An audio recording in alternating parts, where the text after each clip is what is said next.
Hello, good evening, and welcome out to Sissonville, West Virginia for another evening of high school football in the Mountain State as we get closer and closer to the start of the playoffs across West Virginia. We've got an exciting matchup for you here in the Cardinal Conference tonight as it's number 5, Winfield, with their 5-1 record on a 5-game win streak, traveling here to Sissonville to take on the Indians, who picked up their first win of the season last week against Poca, 33-7. The Indians now 1-5 on the year, and the second year for head coach Chad Lovejoy. The Generals in the first year for head coach Eddie Smolder. Two teams that are very different offensively in what they do. The Generals love to pound it on the ground with their killer bees of Boggs, Beam, and Brown. Their triple-headed monster at running back, fullback, and quarterback. And then the Indians love to air raid it out. Quarterback Ethan Taylor, the junior, just under 1,400 yards passing for him on the season, 13 touchdowns, but he does have a bit of a turnover problem. 11 interceptions for the junior quarterback, but his favorite target, he loves to get the football to Jake Wiseman, his junior wide receiver. 48 catches of the 122 completions for him from Taylor on the season. Wiseman has 641 yards and 8 touchdowns on the year. We're a little more than 7 minutes from kickoff between the Generals and the Indians here in Sissonville.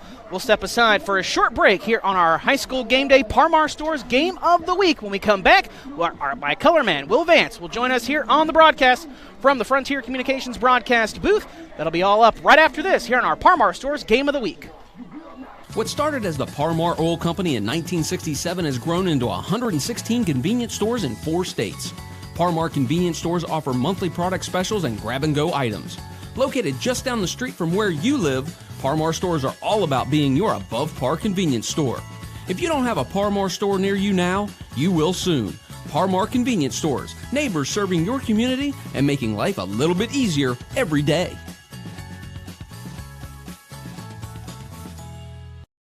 It's trick-or-treat season, and there's 3 things I can't wait to do. Give away all my candy corn. I'm just not into it. Put on my costume of my best amigo, Wes. Pretty spot on, don't you think? And haul away all my candy in my brand new truck from Dutch Miller Ram of South Charleston.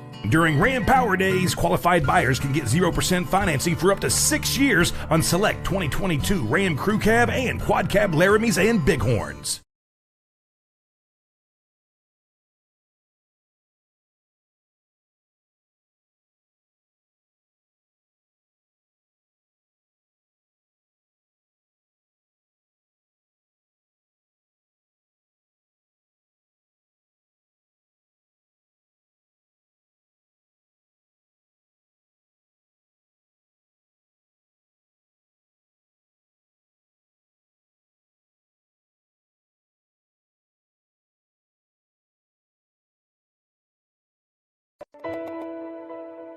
August 5th, 2013 was supposed to be the happiest day of my life. It turned into a nightmare. Harmony was too big for me to pass through my pelvis. They thought the best option was to put the vacuum on her. She begged for a C-section over and over and over. They wanted to rush through it. Once Harmony came out, it probably wasn't 5 minutes. They rushed her to NIC unit, and then her head swelled the size of a watermelon. It pretty much crushed her whole skull. Bensalingo was recommended to us by a family friend that he had represented.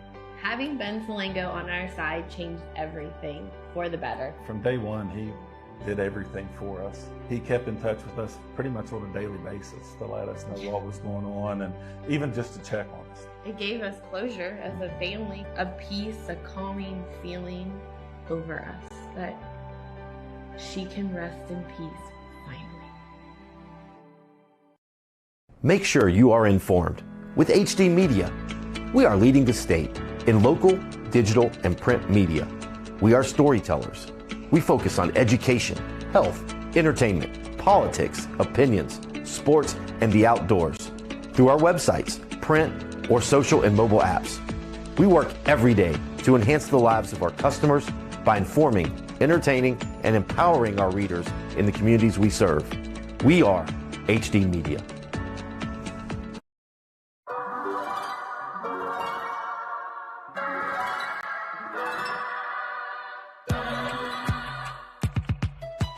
Ranked one of the best mobile banking apps in the country. True story. Welcome to Huntington.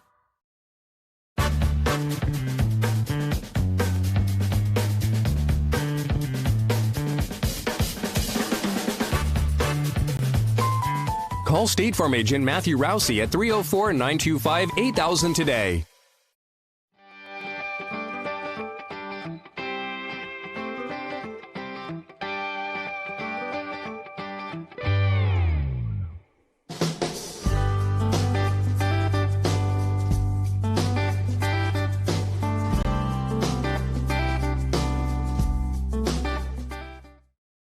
I'm attorney Bobby Warner.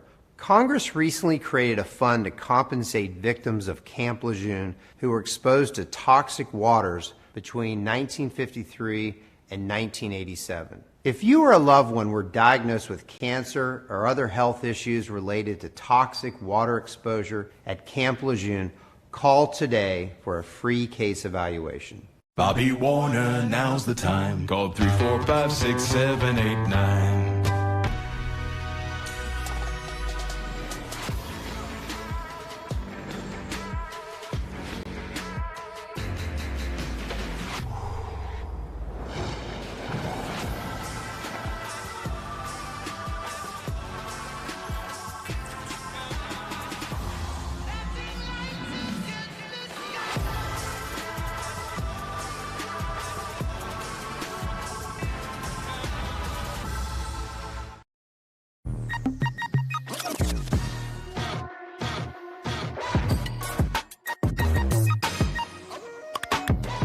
Freedom from surprise fees with Asterisk free checking.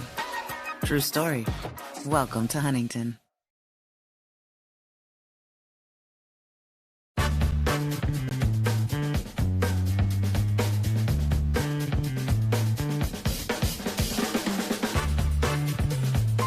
Call State Farm agent Matthew Rousey at 304-925-8000 today. We know who we are, where we have been, and where we are going. Healthcare is ever-changing, and we are evolving to meet the future needs of our community. Thomas Health is honored to announce our affiliation with the WVU Health System. WVU Health System and its network of hospitals and physicians across West Virginia, Ohio, and Pennsylvania will allow Thomas Health to elevate and expand the current services we offer to this region. With broader access to specialists and subspecialists and the full support of the preeminent health system in our state, we look forward to being your first choice for medical care.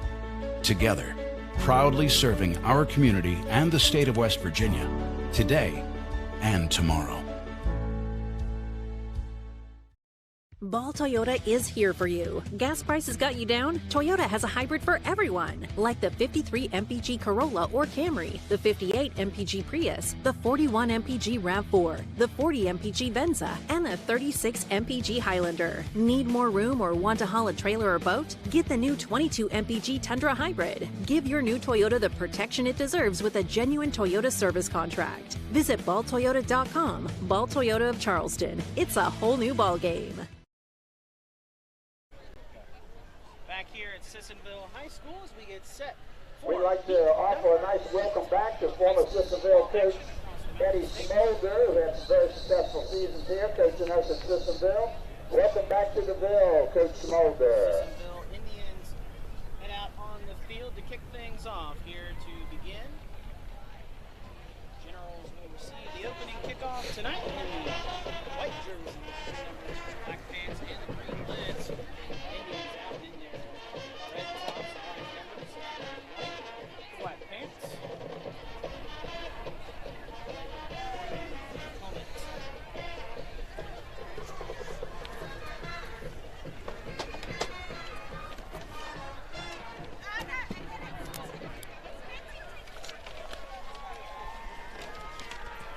The game just a few moments from getting underway between the Winfield Generals, number 5 in Class AA, 5-1 on the season, already matching their win total from last year under new head coach Eddie Smolder after dropping the opening game of the season to the Hurricane Redskins in that battle for 34.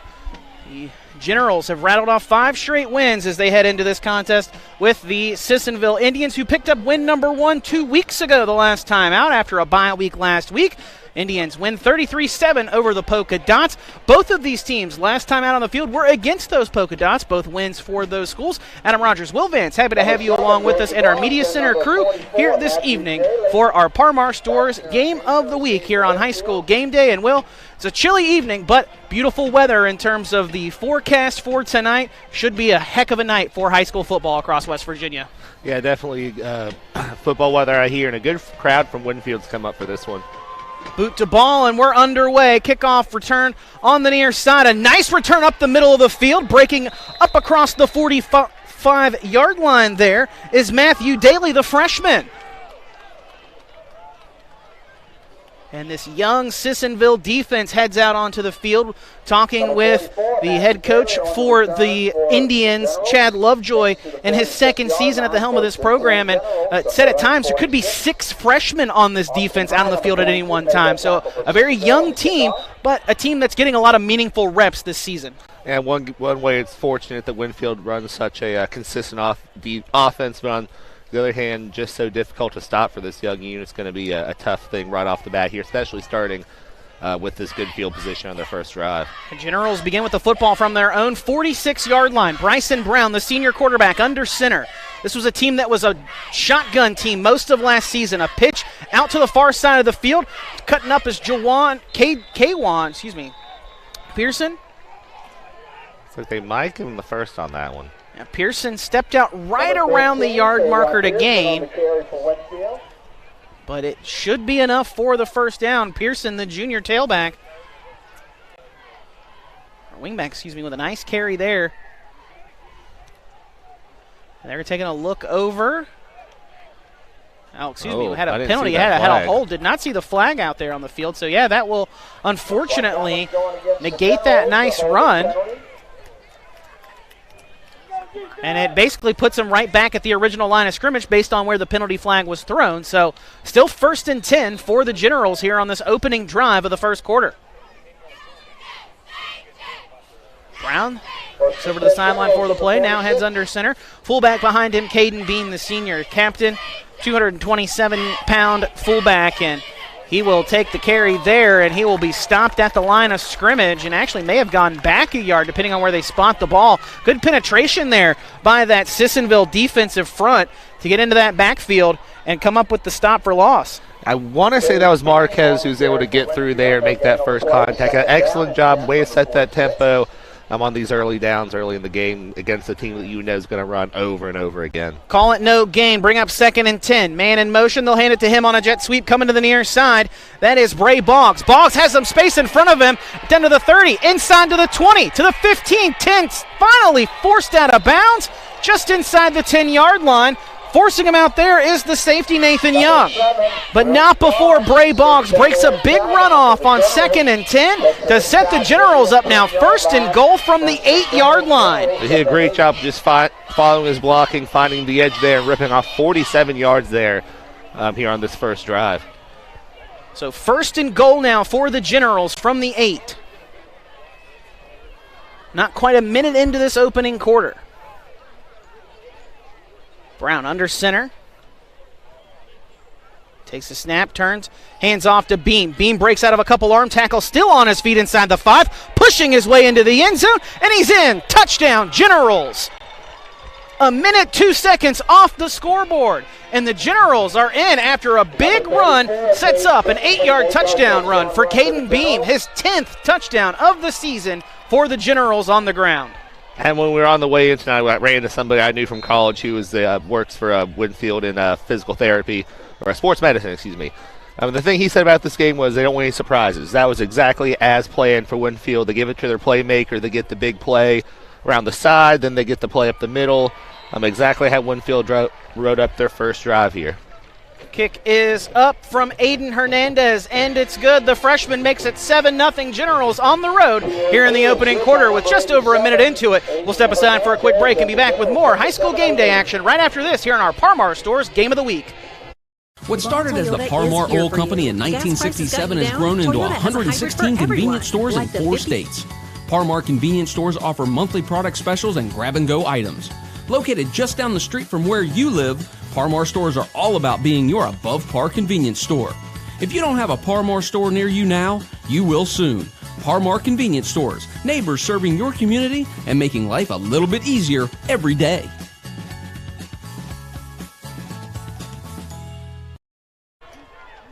.102 into this first quarter. The Generals strike the scoreboard first. An 8-yard touchdown run from Caden Beam, the fullback, for the Generals after a nice long run set up by Bray Boggs. 47 yards to set up that 8-yard run.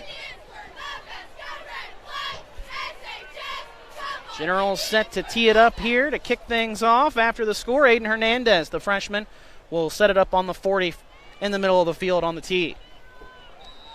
Again, Adam Rogers, Will Vance, our Media Center crew. Happy to have you with us here from our Frontier Communications broadcast booth. Another gorgeous night of football here in West Virginia. A nice kickoff there from Hernandez. It almost took a bounce back and stayed in the field of play. Lingered there above the 1 for a little longer than I think the Indians would have liked, but finally bounced into the end zone for a touchback. That would have been a disaster on top of what's already a less than ideal start here for the Indians. Now Sissonville will get the football for the first time this evening. We talked about this a little bit on our way up here. For a pass-happy team like Sissonville, one of the dangers Coach Lovejoy talked about was accidentally, going into a real quick 3-and-out and putting your defense back out there. I think it's really important for this team, especially early, to get a couple first downs, to find some completions, even if they're not scoring on every drive, to keep their offense on the field, find some success, and let their defense maintain themselves into the late game. Screen pass out into the flat, caught by Blake Fisher. Fisher breaks out of a couple of tackles, finally forced down to the ground near the 20-yard line. Good job containing there for the Generals defense. Jace Miller helping make the tackle out there in space, and they will hold him to no gain back at the 20-yard line. So 2nd and 10 on the way for the Sissonville offense. Blake Fisher, one of 2 primary ball carriers for this Sissonville team. The freshman, 244 yards, leads the team in rushing. And Cameron Arbogast, the senior, does a little bit of everything for this team. As second on the team with 207 yards, both with 2 touchdowns. Quarterback Ethan Taylor, the junior, takes a shotgun, rolls to his left, throws, and that pass is intended for his favorite target, captain junior Jake Wiseman. Pass is broken up, though, on the near side by Trey Tanner. Jake Wiseman is incomplete. And that'll bring up 3rd and 10 now for this Sissonville offense on their opening drive of the game. I would not be surprised if we're going to go right back to Wiseman, just one of those automatic or almost automatic guys that you look for on tough downs, even if you just went to them. Wiseman, one of the top wide receivers in the state in any classification, leads the AA class in receiving yards, 641 yards for him on the season. He's a guy that Coach Chad Lovejoy said could be a Division I football player later on down the road, as he's still got another year left. Throw down the near side, intended for Wiseman there, but in double coverage, Nico Petrozelli as well as Trey Tanner in on the coverage for the Generals defense, and that incompletion brings up 4th and 10, and the Indians will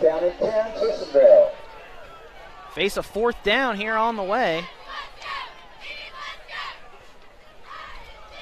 Ethan Taylor, the quarterback, is also the place kicker, but their punter is Cameron Arbogast. And Arbogast is in the backfield right now, but the Indians are setting up to go for it on 4th and 10. Could be some deception and a pooch punt, but they are going to make Eddie Smolder burn a timeout here and make him think about this a little bit more. Clock stop with 9:55 to go here in the opening quarter. Generals lead 7-0 after just 1 possession for the Generals, and Sissonville having it for the first time here. We'll step aside for a quick break and be back with more right after this here on our High School Game Day Parmar Store's Game of the Week. It's trick-or-treat season, and there's 3 things I can't wait to do. Give away all my candy corn. I'm just not into it. Put on my costume of my best amigo, Wes. Pretty spot on, don't you think? And haul away all my candy in my brand new truck from Dutch Miller Ram of South Charleston. During Ram Power Days, qualified buyers can get 0% financing for up to 6 years on select 2022 Ram Crew Cab and Quad Cab Laramies and Bighorns. 9:55 to go here in the opening quarter. A 4th down on the way for the Sissonville Indians on their opening drive here in the first quarter, trailing 7-0 to the visiting Winfield Generals. Adam Rogers, Will Vance, our media center crew, happy to have you with us here in our Par Mar Stores Game Day Game of the Week. And it is a punt by Ethan Taylor, caught back at the 48, and bringing it up on the return is Bray Boggs. Boggs still on his feet, still not down, and finally brought down just shy of the 40. A decent return there on the pooch punt. Caught the Generals maybe a little off guard, but a decent return. Again, as we mentioned, the Generals will start off in positive field position in the Indians' territory.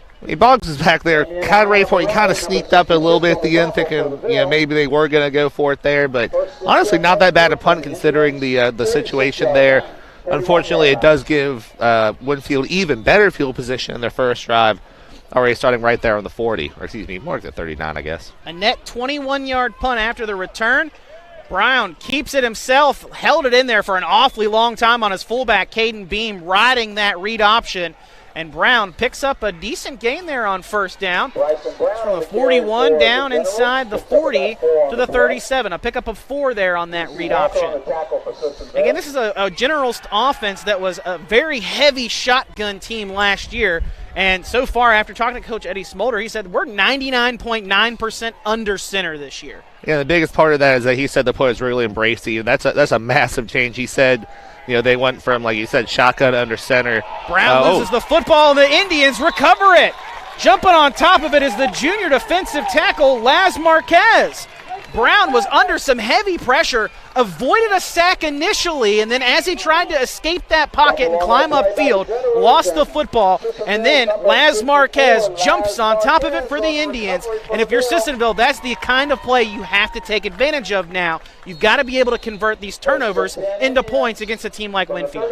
Yeah, it's huge. Especially a ground and pound team. Their guys are very used to carrying the ball. They're not going to turn it over too many times like that. So you got halfway decent field position out here. You got to at least string together a couple first downs. So Indians offense back out on the field, 1st and 10 from their own 32. Taylor under some pressure, somehow escapes an ankle tackle and steps out of bounds just shy of the 35.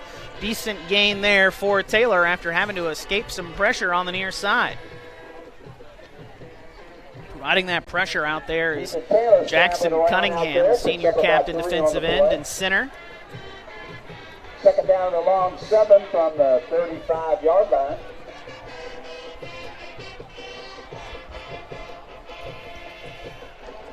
Taylor in the shotgun. Hands off to his tailback, Cameron Arbogast. Arbogast bouncing it to the outside, trying to get into space, and he'll pick up maybe 1 as he gets up to the 36-yard line. Arbogast on the carry for Sissonville, picks up about 1 on the play. And we talked to Coach Chad Lovejoy about his dual backfield of Arbogast and Fisher, and he also said don't forget about Ian Cox. The statistics don't show a whole lot for Cox, just 9 carries for 20 yards, but he is an important piece of this offense for the Indians. But Arbogast and Fisher are the 2 primary load carriers for the offense when it comes to running the football. Well, for Cox, when you have a passing offense, the ability to pass block is huge. It can earn you a lot of playing time if you're not necessarily catching the ball a lot. Taylor rolls to the near side, throw incomplete, trying to find Blake Fisher, and just overthrew him. That'll bring up 4th down, and now what do the Indians do here? Went for the pooch punt last time. General's defense is having some good coverage on the back end in this secondary. Trey Tanner playing really well on this near side corner spot. 4th down for the Indians. Hard count, almost drew the defense offside. Caleb Kuhl staying pat, though, just enough. Taylor drops back, rolls, steps up, heaves down the near side. That is intended for Fisher, but incomplete. Great coverage there by Pearson. The junior makes a big stop there on 4th down and gives his offense back the football. And unfortunately, that's not the drive you want to see if you're the Indians because, again, you get the fumble there, forced near midfield, and then it's a 4th down turnover. Yeah, so far 7 plays, I guess 8 if you count that first pooch punt. There's not much there for Sissonville, unable to complete a pass yet, and may not get lucky enough to force a fumble again on this drive from a very good Winfield offense that loves to pound the ball. Brown hands it off to Pearson on a jet sweep. Pearson has a nice first down carry there. Inside the 25, down to the 24. Pickup of 12 on 1st and 10. The chains will reset. And the Generals are just outside the red zone here for their 3rd drive of this first quarter. You know, they tried that play in the first the first drive, got it called back for a hold, but hit it there again for about the same game they would have had the first time. Handoff goes to Beam. He runs over one tackler and he rumbles into the end zone. Touchdown, Generals. 7:47 to go, and Beam gets his 2nd touchdown of the quarter. Beam runs that in for the Winfield Generals. 24-yard touchdown run. I mean, just straight up the middle, a lot like his first one, just had a little lot farther to go. Real good job of breaking through some arm tackles there to fight his way through. Just about half the Sissonville defense touched him on that one, but no one could bring him down. Kick is up, and it is good from Aiden Hernandez. 14-0 our score with 7:47 to go here in this opening quarter. We'll take this opportunity to thank our sponsors for our broadcast. Again, our Parmar Stores High School Game Day Game of the Week. Adam Rogers, Will Vance, our Media Center crew, live from our Frontier Communications broadcast booth. Also want to make certain to thank the West Virginia Coal Association, Martin Transport, Summit Community Bank, Mullins Plumbing and Heating, Kolaski Orthodontics, and HD Media. Don't forget Chris Wade in there in the press box here this evening, writing up the recap for tonight's contest.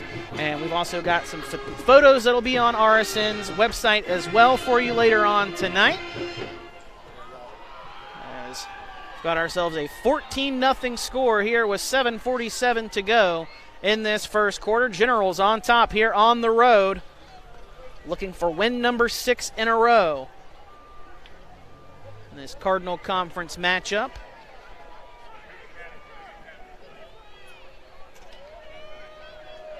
Also want to make certain to thank the Bond Group and Bond Engineering, as well as Adkins RV Sales and Service. Kickoff is away, and this one is returnable up the near side. They're going to throw a backward pass, though, and that one's a live ball now. Able to jump on top of it for the Indians is Michael Fisher, and that avoids disaster for Sissonville. You got to credit them for at least trying, but a really poorly thrown pass on that attempt to try and get it across the other side of the field. Yeah, a lot of times when you run this type of play, especially on a kick return, you're asking someone who doesn't normally throw the ball to throw the ball in a very unusual situation, and right there it always turned into another disaster for this team, which has really gotten off on the wrong foot. But fortunately they recover, and now they have another drive to try to get the sword out. I'd like to see another attempt at a screen. They tried one on their first drive. They didn't get any yardage, but when it was setting up, it looked like it had some potential. Maybe go back there again, see if they can make it work a second time. 1st and 10 from the 17 for the Indians. A nice bounce outside here, but the Generals quickly get to Arbogast. Arbogast looked like he had some space there for a second, trying to bounce it outside, and the Generals get to him in a quick matter of time as he loses a yard back to the 16-yard line. It'll bring up 2nd and 11 now with 7:15 to go here in the first quarter. 2nd down and 11 from the 16-yard line.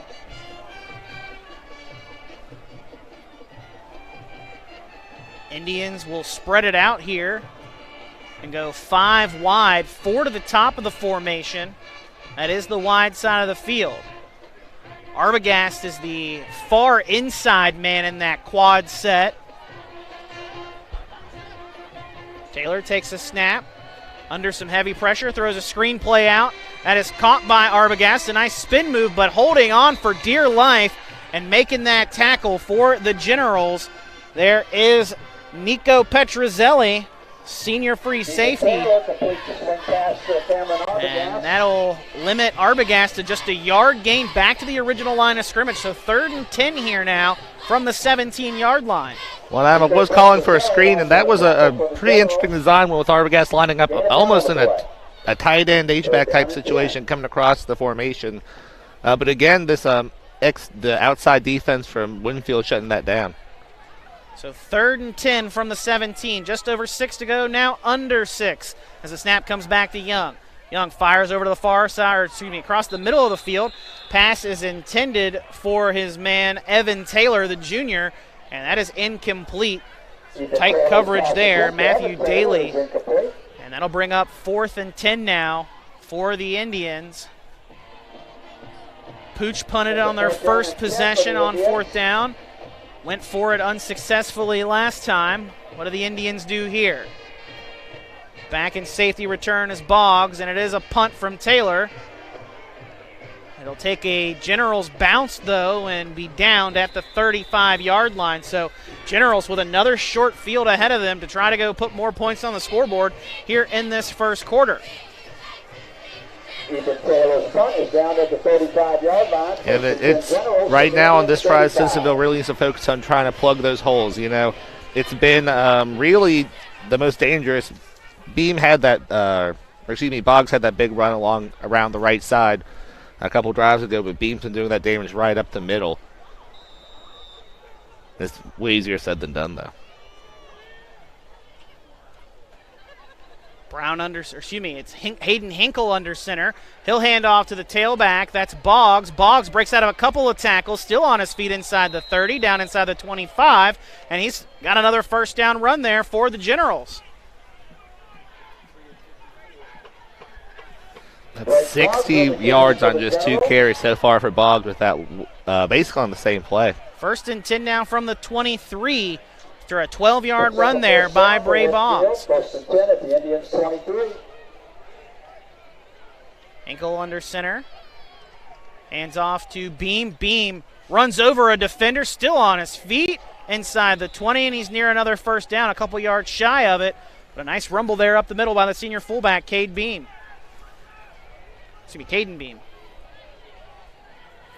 Second and short for the Generals offense here.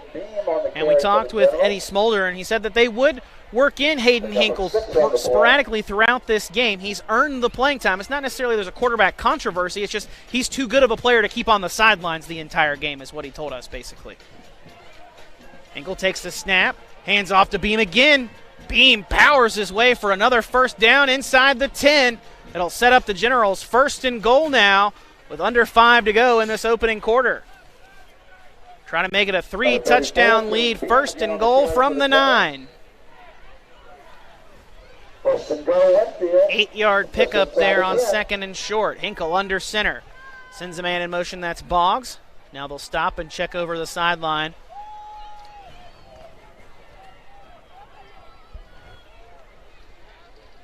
Beam lined up behind Hinkle under center. Now they'll send Pearson in motion. Hands off.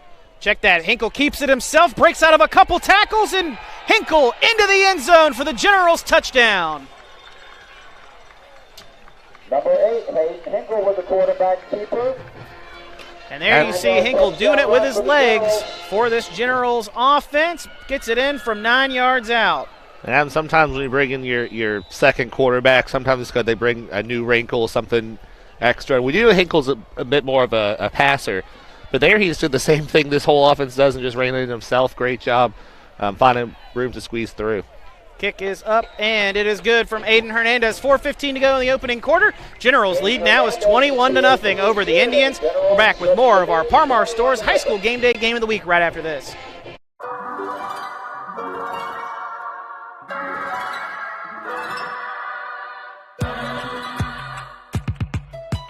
Ranked one of the best mobile banking apps in the country.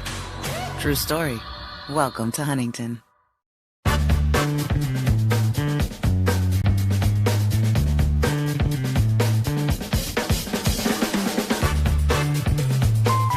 Call State Farm agent Matthew Rousey at 304-925-8000 today. 4:15 to go here first quarter. Generals all over the Indians in this one. 21-0 our score. Other than the Generals fumble on their second possession of this quarter, Generals have scored the other 3 times and have had some short fields to work with. And Adam, saying they have 3 possessions is crazy in and of itself. Just Sissonville really needs – correct, yeah Sissonville just really needs to find a way to hold on to the ball, get a couple first downs.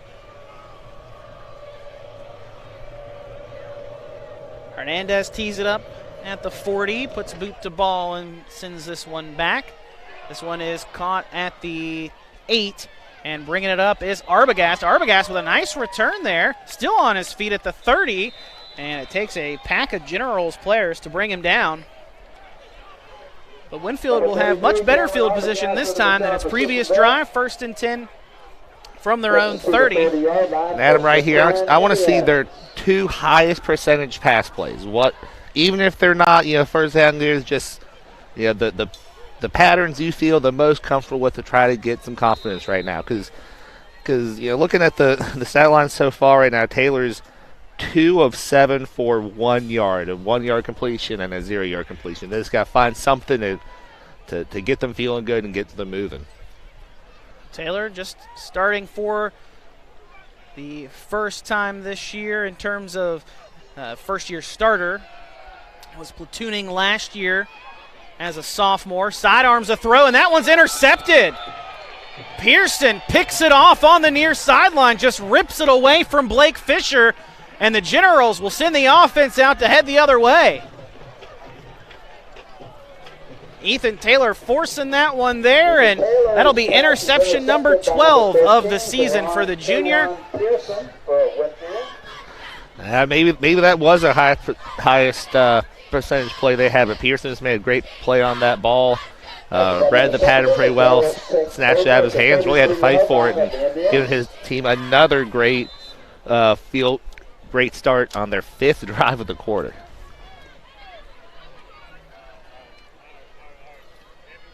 First and 10 for the Generals from the Indians' 33-yard line.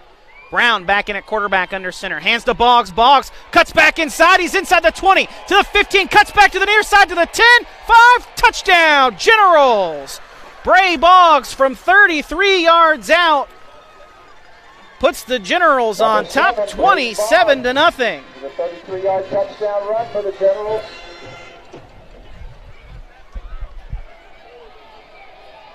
Less than 30 seconds after the Generals last scored, they put another one up.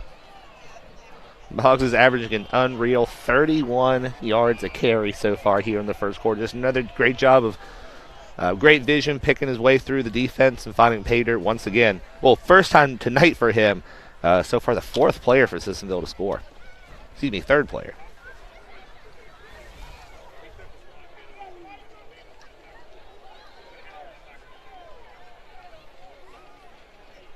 Generals will go for 2 here. And it'll be Pearson rumbling his way into the end zone for the 2-point conversion. Make it 29-0. Generals on the road here. The number 5 team in Class AA flexing their muscle first quarter. Still with 3:47 to go. We're back with more of our Parmar Stores High School Game Day Game of the Week right after this.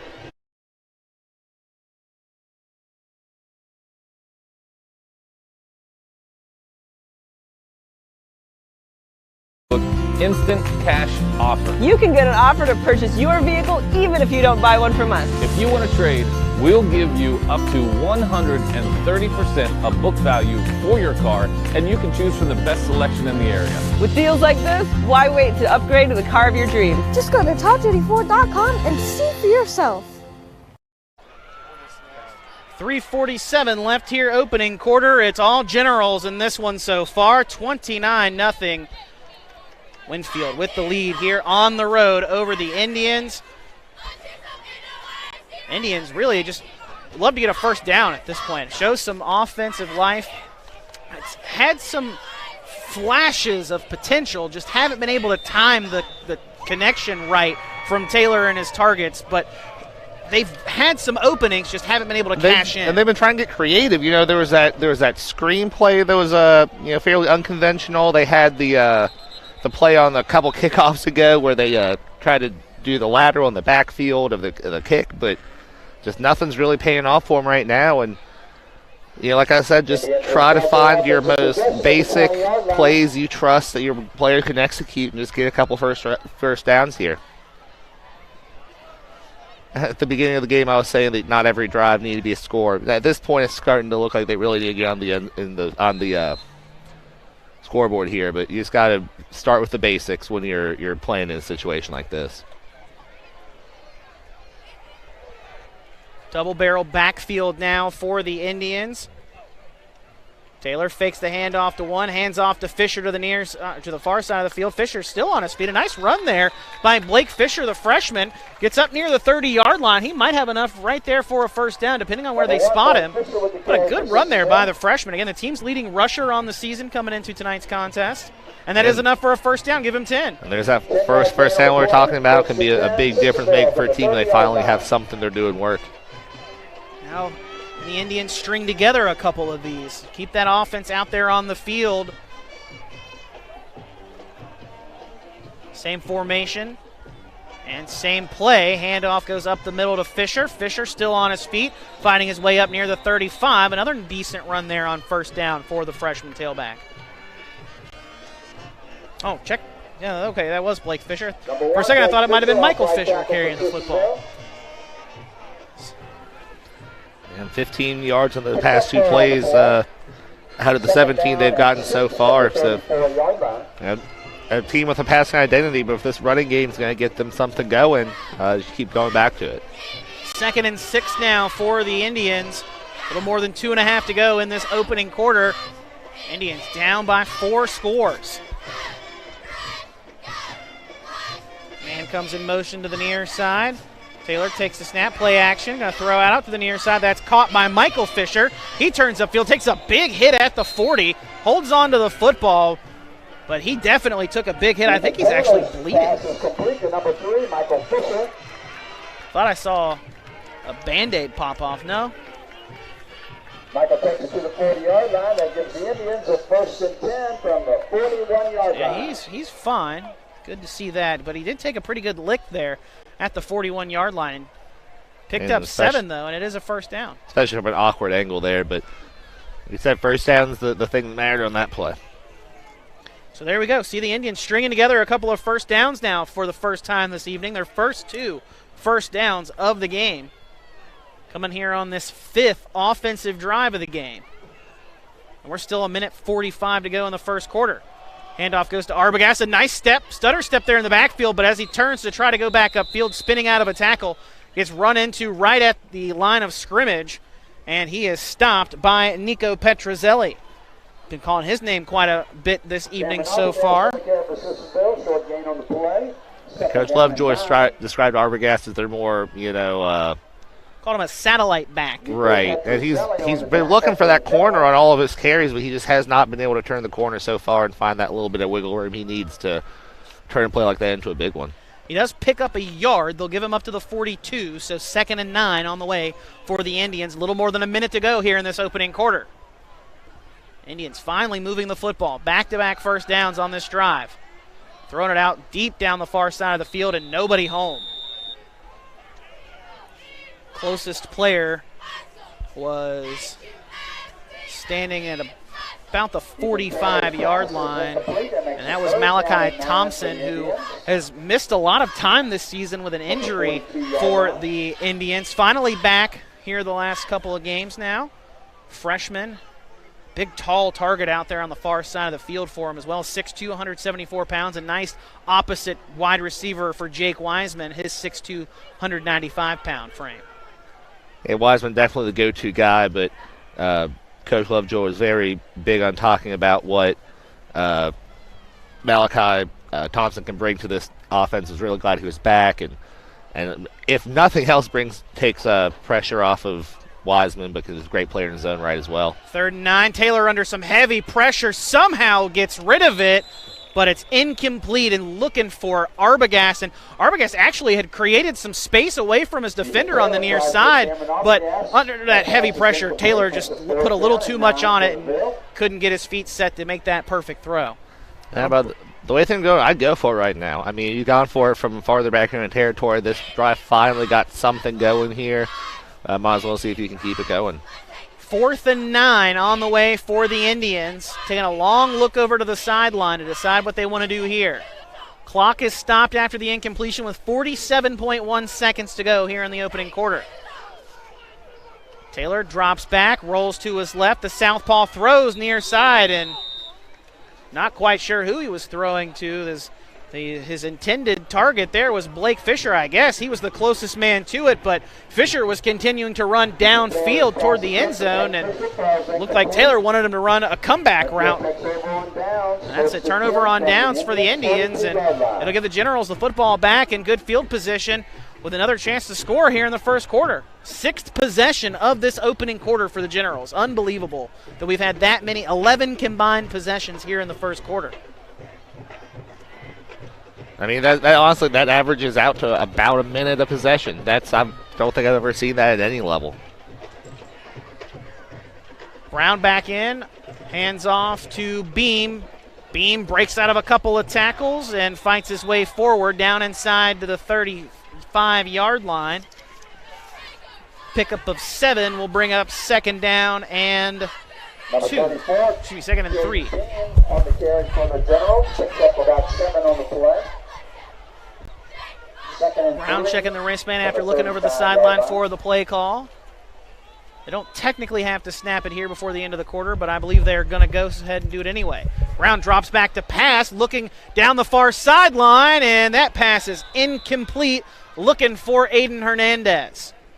Great coverage out there for the Indians by Evan Taylor, the junior cornerback. An incompletion.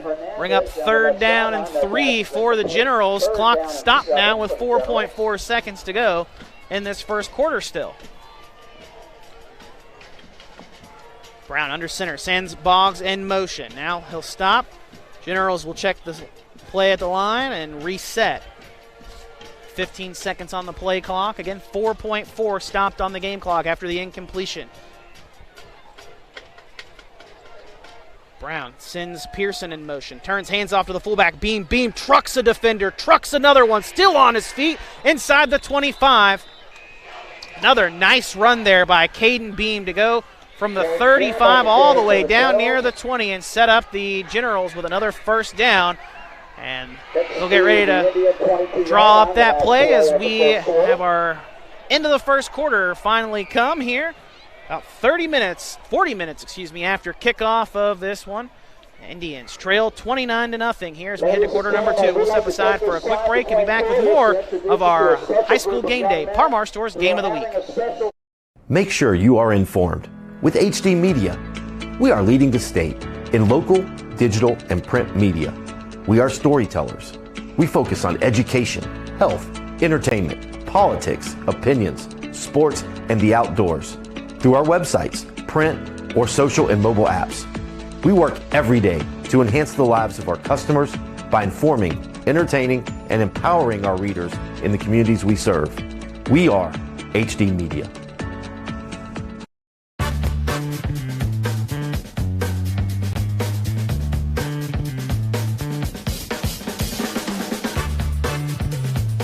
Call State Farm agent Matthew Rousey at 304-925-8000 today. All Generals in this one as we head to the second quarter. 29-0 our score. Winfield on top, knocking on the red zone here. 1st and 10 from the 22 as we flip ends of the field. Generals now going from right to left across your screen. Boggs in motion on the near side. Again, the Generals will check the play at the line and reset. Looking over at head coach Eddie Smolder. His first year at the helm of this Winfield program. A nice turnaround for the Generals who just missed out on the playoffs last year at 5-5. Already 5 wins for them this year. Option here from Brown. A nice pitch out to Boggs. Boggs has some space. Breaks out of an arm tackle. Still on his feet. Finally dragged down from behind inside the 10. And a touchdown saving tackle out there from Laz Marquez. He hadn't gotten to him, Boggs would have high-stepped his way into the end zone. But it's 1st and goal now for the Indians, for the Generals from the 6. Adam here minutes into the second quarter, both Beam and Boggs over 100 yards now.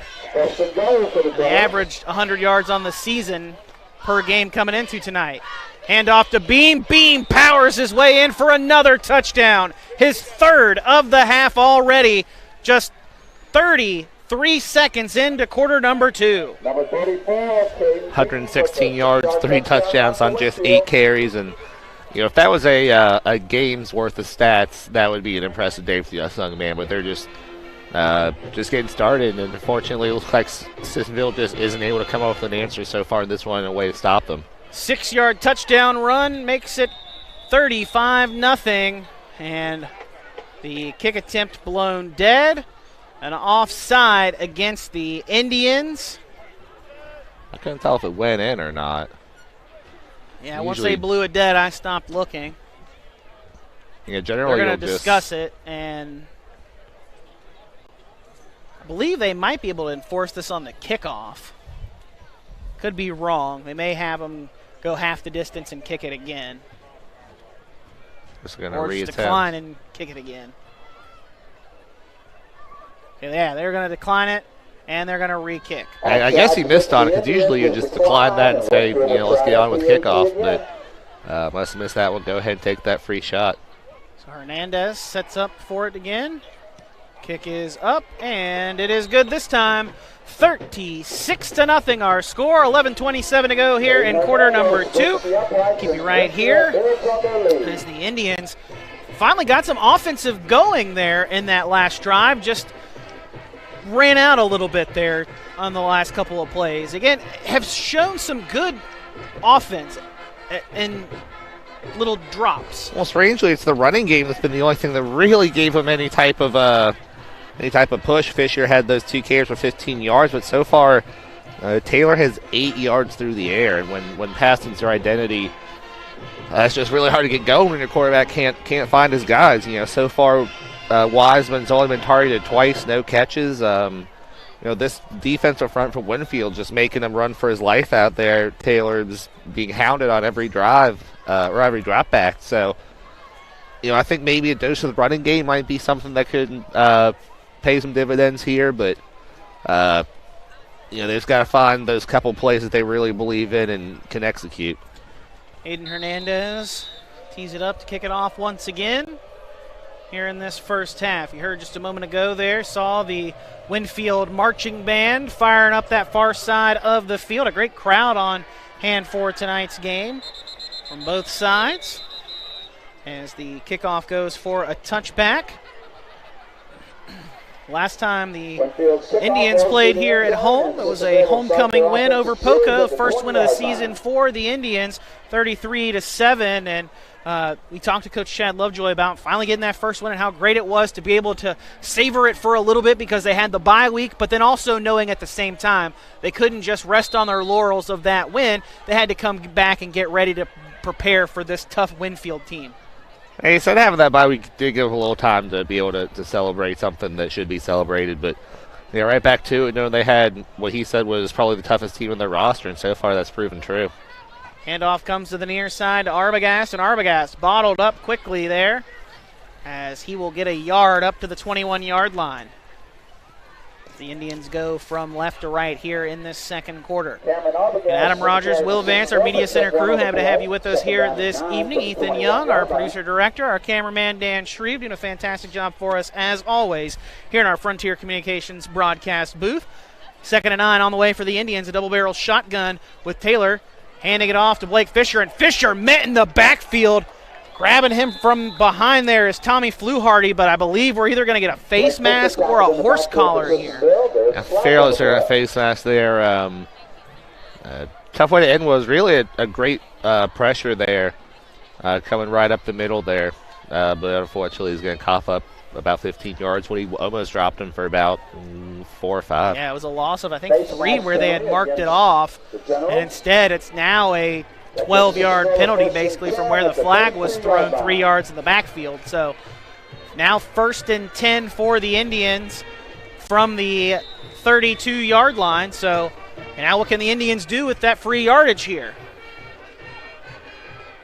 Two receivers to the top of the formation, two to the near side. Arbogast in the backfield with Taylor in the shotgun. Throw out into the flat on a screen. That is caught by Jake Wiseman. Wiseman trying to turn upfield, but quickly is met there by that Winfield defense. Trey Turner, the sophomore, having a great game defensively for this Generals defense. He's made play after play out there in space at that cornerback spot.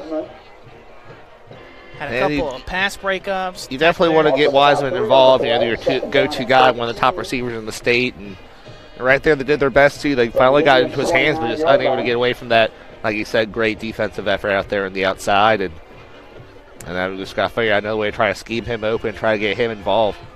And this is a Winfield defense that gave up 48 points in the opening game against Hurricane, as Taylor has a nice run here up across the 35. Still on his feet, has the first down across the midfield.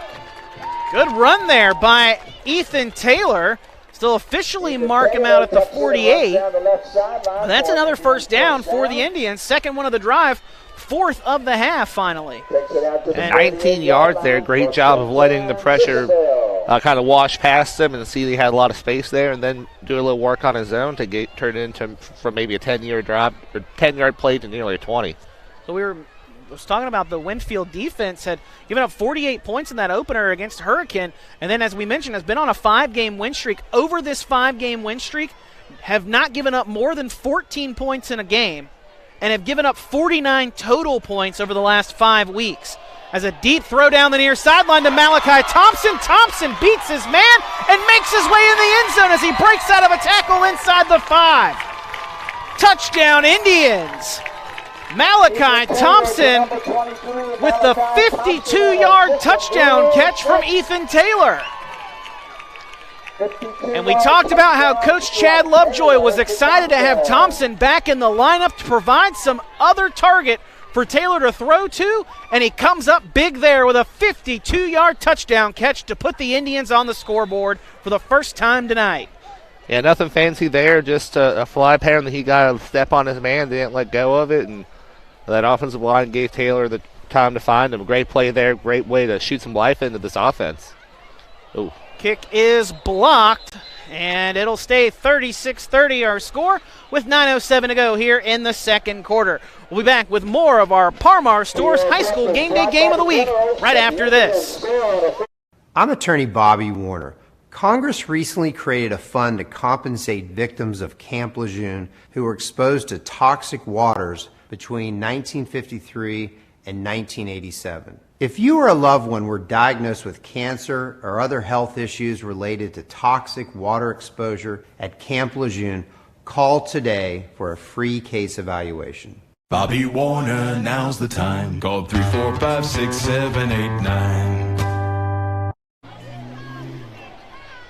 Chilly evening here in Sissonville, just under 60 degrees now here in northern Kanawha County. Adam Rogers, Will Vance, our Media Center crew, happy to have you with us for another Football Friday night in West Virginia here on our High School Game Day platform, our Parmar Stores Game of the Week. Take this opportunity to thank our sponsors. Don't forget, we'll have our Kroger Player of the Game coming up in the fourth quarter, live from our Frontier Communications broadcast booth. Also want to make certain to thank West Virginia Coal Association. Still, coal keeps the stadium lights on. Martin Transport, join our team of professional drivers for the best pay and benefits. Learn more at driveformartintransport.com. Taylor kicks this one off, a short kick that'll bounce inside the 20, picked up by Boggs at the 14. Boggs up across the 30, spins out of a tackle, up across to the 40, still on his feet at midfield, and finally Ethan Taylor's the man who brings him down, but not before Boggs gets a great return there to set up the Generals offense right at midfield and actually into Indian territory at the 49. Yeah, Taylor might have just saved that one. I mean, it was a great job of him being able, again, breaking through some less than sound tackling from from the Indians through the middle there. So once again, this Winfield offense has great field position. Not that they need it. A 33-yard kickoff return there from Bray Boggs. Also want to make certain that we thank Summit Community Bank, a Forbes magazine best in West Virginia bank. Find out more at mysummit.bank. Mullins Plumbing and Heating, a proud partner of Game Day. Contact us today for a free consultation. Boggs gets the carry here. Boggs inside the 45, still on his feet at the 40, and he's got a first down run there for the Generals. And one thing about these Generals tailbacks, they are some hard-nosed runners. Whether it's Boggs or Beam, they are power-nosed runners. They drop a shoulder and drive through contact. A very, very just strong guys carrying the ball there for Winfield, and do a good job of not only running through tackle, but using the vision to know how to escape from them to try to get extra yardage instead of just closing their eyes and pushing forward. Hayden Hinkle in at quarterback now under center. Takes the snap, hands off to Beam. Beam cuts back to the far side of the field. He's got the first down inside the 25 to the 20, 10, 5. Touchdown, Beam, as he breaks out of a tackle inside the 5.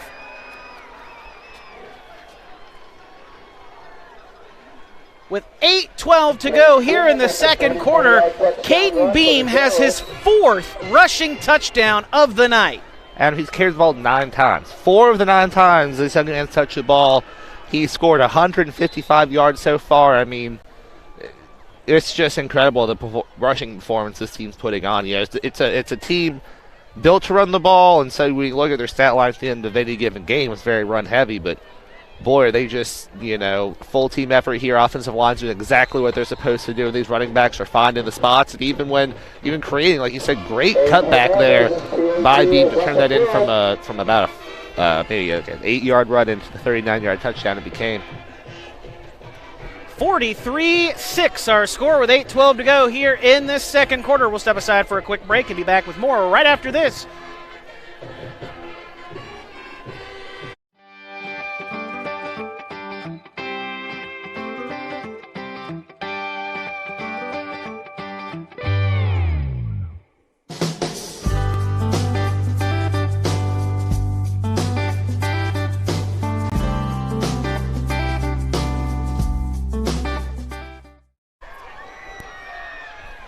$8:12 to go here in this first quarter. Our Parmar Stores High School Game Day Game of the Week. We'll also make certain to thank our other sponsors, Klasky Orthodontics, for all your cosmetic and medical dental care. Contact perfectsmile.com.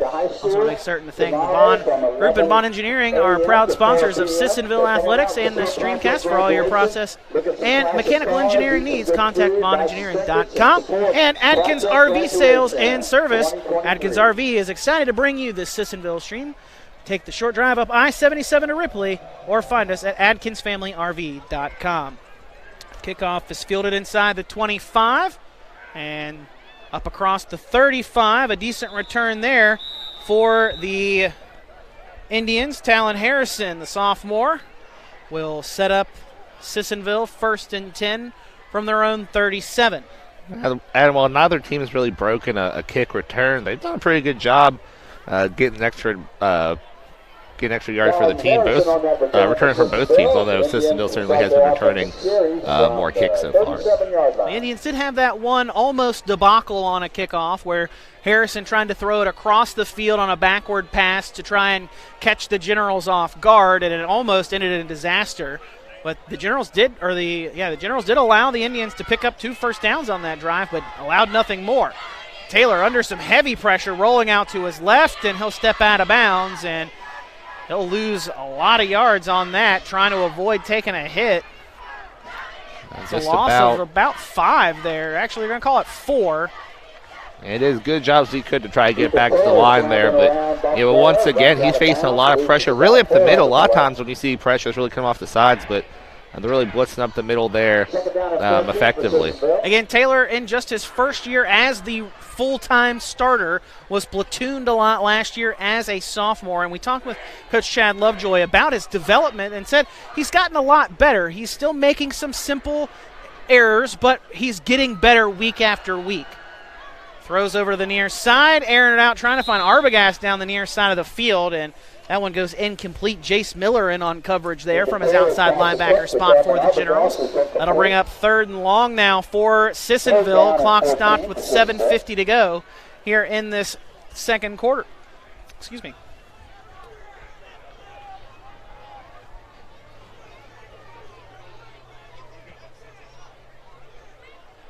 Third and 14 for the Indians. Trips look to the near side. It'll be Thompson, Fisher, and Taylor. Evan Taylor is the inside slot man on the near side in this trips look. Up to the top is Ethan Taylor's favorite target, Jake Wiseman. And now Arbogast will motion out of the backfield. Taylor under some heavy pressure, throws to the far side of the field, looking for Wiseman, and he made the grab, but I don't think he either was he was out of bounds when he caught it, or the ball hit the turf and he didn't get his arms underneath of it.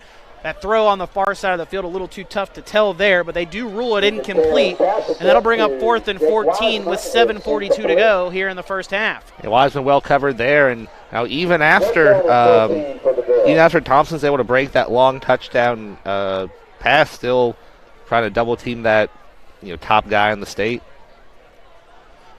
Now they'll send 2 receivers to each side of the formation as Blake Fisher motions up to the top of the field. He'll join Wiseman up there. It'll be Evan Taylor and Thompson to the near side. It's the wide side of the field. Ethan Taylor in the shotgun, drops back to pass, throws down the near side, looking for Malachi Thompson again. Thompson just through the arms. He was playing against Matthew Daly. Daly with him, just a step behind him, but had enough of the step there with him to be able to force him to not be able to haul that one in. Yeah, definitely a ball that Thompson could have pulled in, but at the same time, a guy who missed a good chunk of this year so far with injury, it happens sometimes. But, again, here comes the Generals offense, which, 3 guesses what they're going to do here. Another short field to go here for the Generals. 1st and 10 from the 33. Hand off to Boggs off the right side. Boggs stays inbounds there along the sideline as he stutter steps his way across the first down marker, and that'll be a first down run for Bray Boggs. As he will get down to the 20, give him 13 on that first down run. 127 yards on 6 carries for Boggs so far in this one. Again, the 2 of them came in averaging just over 100 yards rushing a game, and we still have a full half of a quarter plus to play here in the first half, and then the second half to go still. Basically 5/8 of the game still to play, and these guys were already over their season averages. Brown throws a slant to the near side, trying to find Hernandez, and that one off of his hands and unable to get underneath of it there for the defense is Evan Taylor, but good heads-up play there just to try to track it down anyway. That's just the second pass attempt, I believe, of the half for the Generals offense. All of their scores have come on the ground. Yeah, your second one, and sometimes, even if you are a team that really loves to run the ball, you still got to sprinkle it every now and then, especially if you got your receiver out there wants to get some action sometimes other than just blocking. So, good attempt there. I'll probably try a couple more times in this one. Counter back to the near side. Pearson has a hole and has a lane to the end zone. Touchdown, Generals. From 20 yards out, Kawan Pearson takes it in and makes it 49-6. Generals here with 6:59 to go in the second quarter.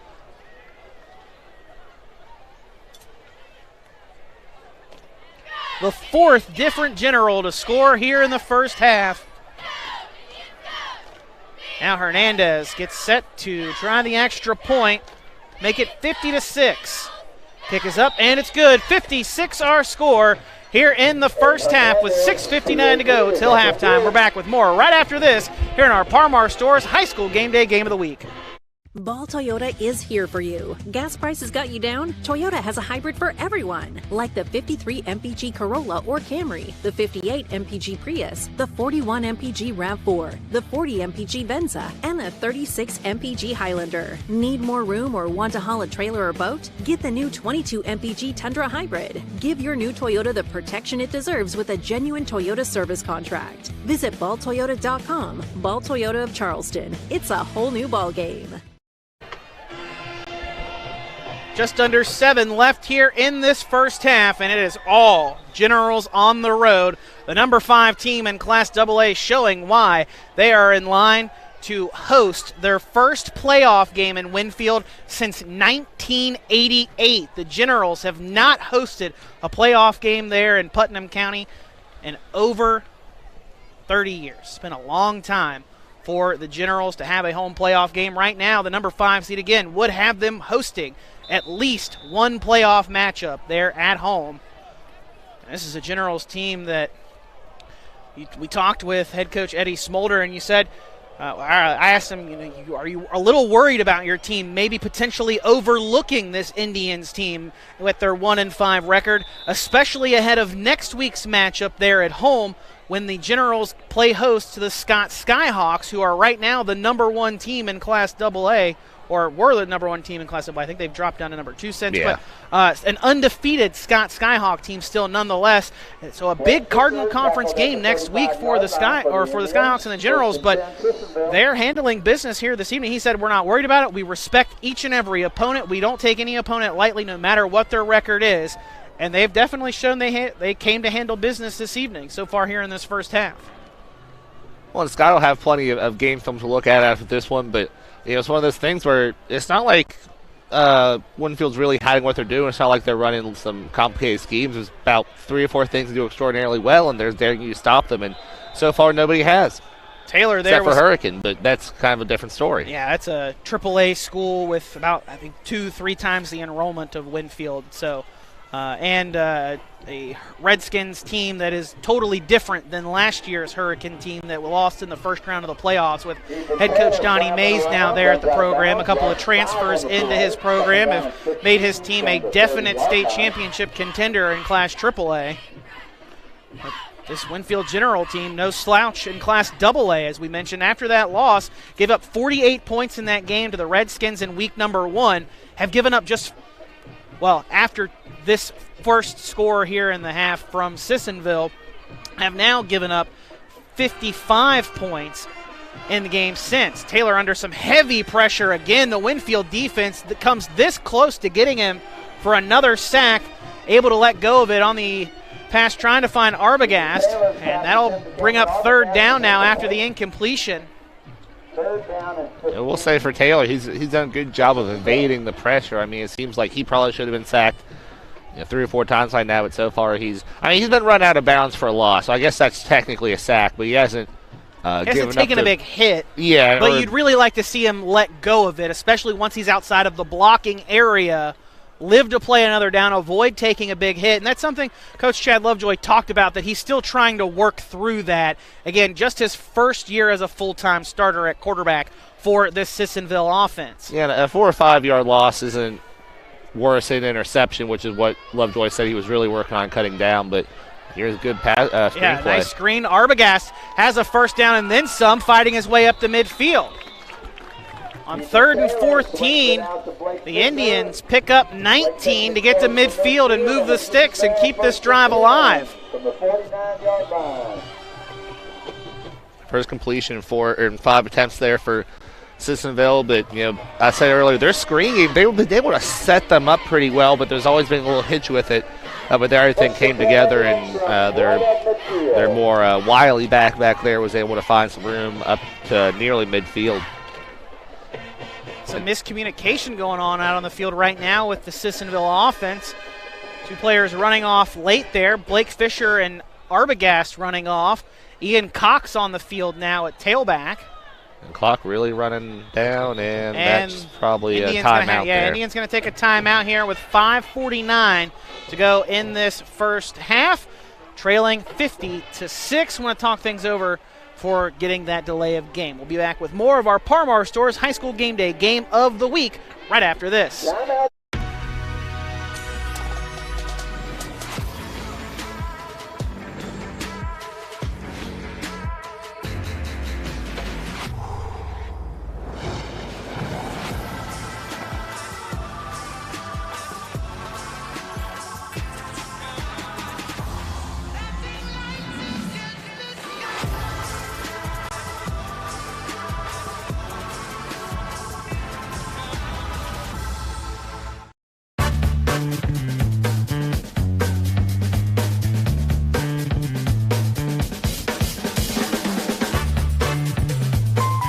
Call State Farm agent Matthew Rousey at 304-925-8000 today.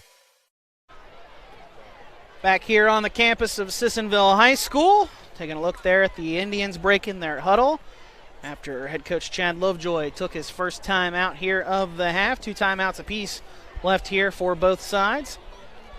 But it's been all Generals in this one so far. 50-6 our score. Number 5 team in Class AA showing why they are one of the top teams in this classification. As Young tries to fire it out, or excuse me, Taylor tries to fire it out to Evan Taylor. Man, that one was a little bit too telegraphed. When you put 4 guys on one side and the middle guy's way off the line, it's oftentimes going to be a play something like that. So here's a 5 wide set for the Indians again. 4 to the near side. Thompson, the outside receiver. From bottom to top of your screen, it'll be Thompson, Michael Fisher, Evan Taylor, Ian Cox, and then all alone up top is Wiseman. Taylor drops back to pass, steps into this throw, trying to find Wiseman. Wiseman makes the grab, but he's out of bounds. Was there in some tight coverage over on that far side of the field, working against Trey Tanner again, the sophomore, continuing to make some really big defensive plays for this General football team. Well, that might be the right reason why they put him on Wiseman. Like we keep saying how he's done so well so far this season. 5 targets, 1 catch for -3 yards so far. I mean, I don't know if negating him was a point of emphasis. It doesn't necessarily look like they're doing too much special. Some plays it looks double team, but not all of them. But he's doing a fantastic job out there containing one of the best receivers you're going to find in West Virginia.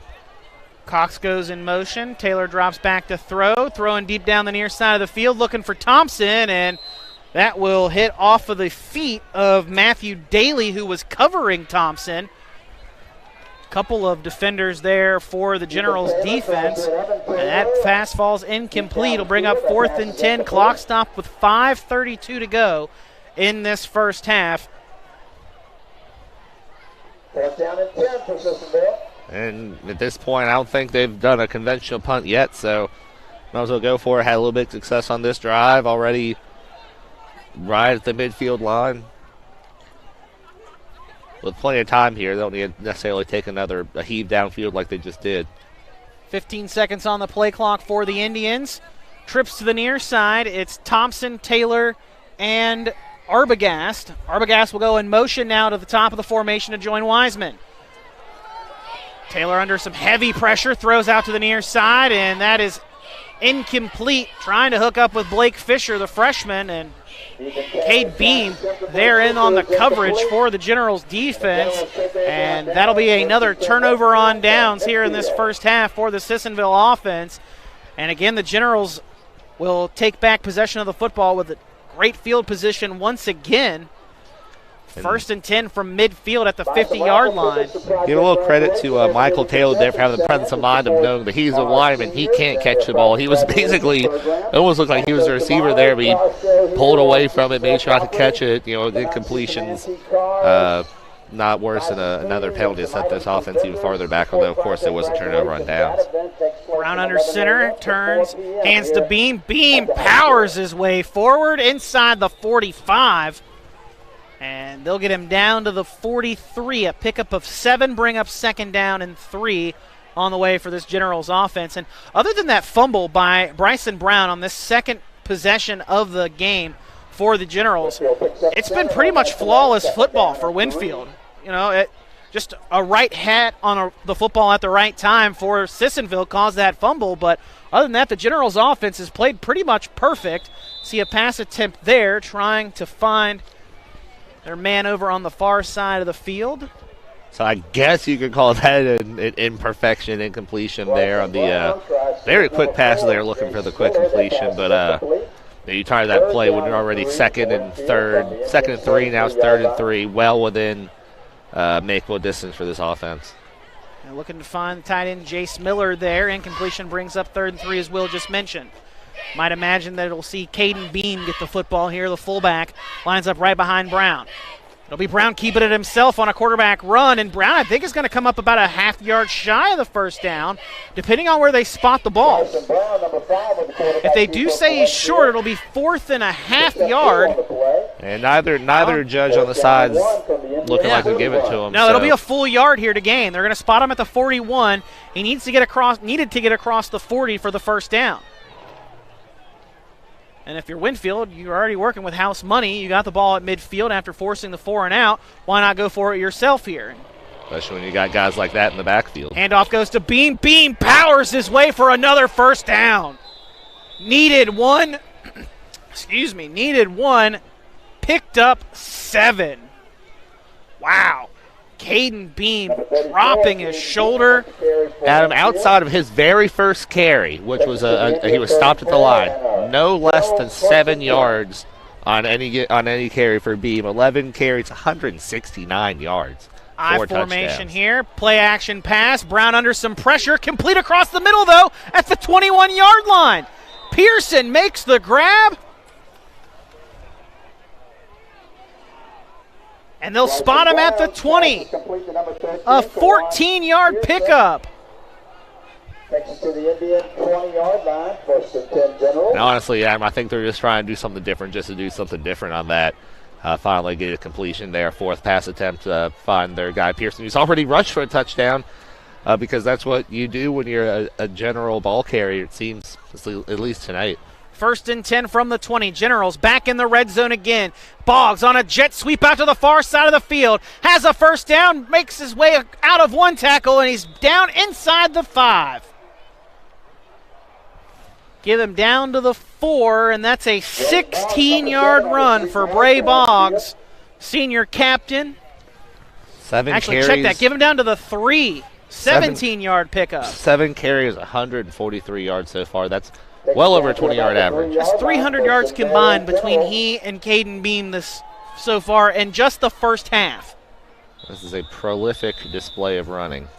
They average 305 rushing yards a game for the Generals offense. Looks like Sissonville called timeout here. Yeah, timeout here. Going to talk things over. 2:42 to go in this first half. Take this opportunity to thank our sponsors for our broadcast tonight. Don't forget, we'll have our Kroger Player of the Game later on in the fourth quarter.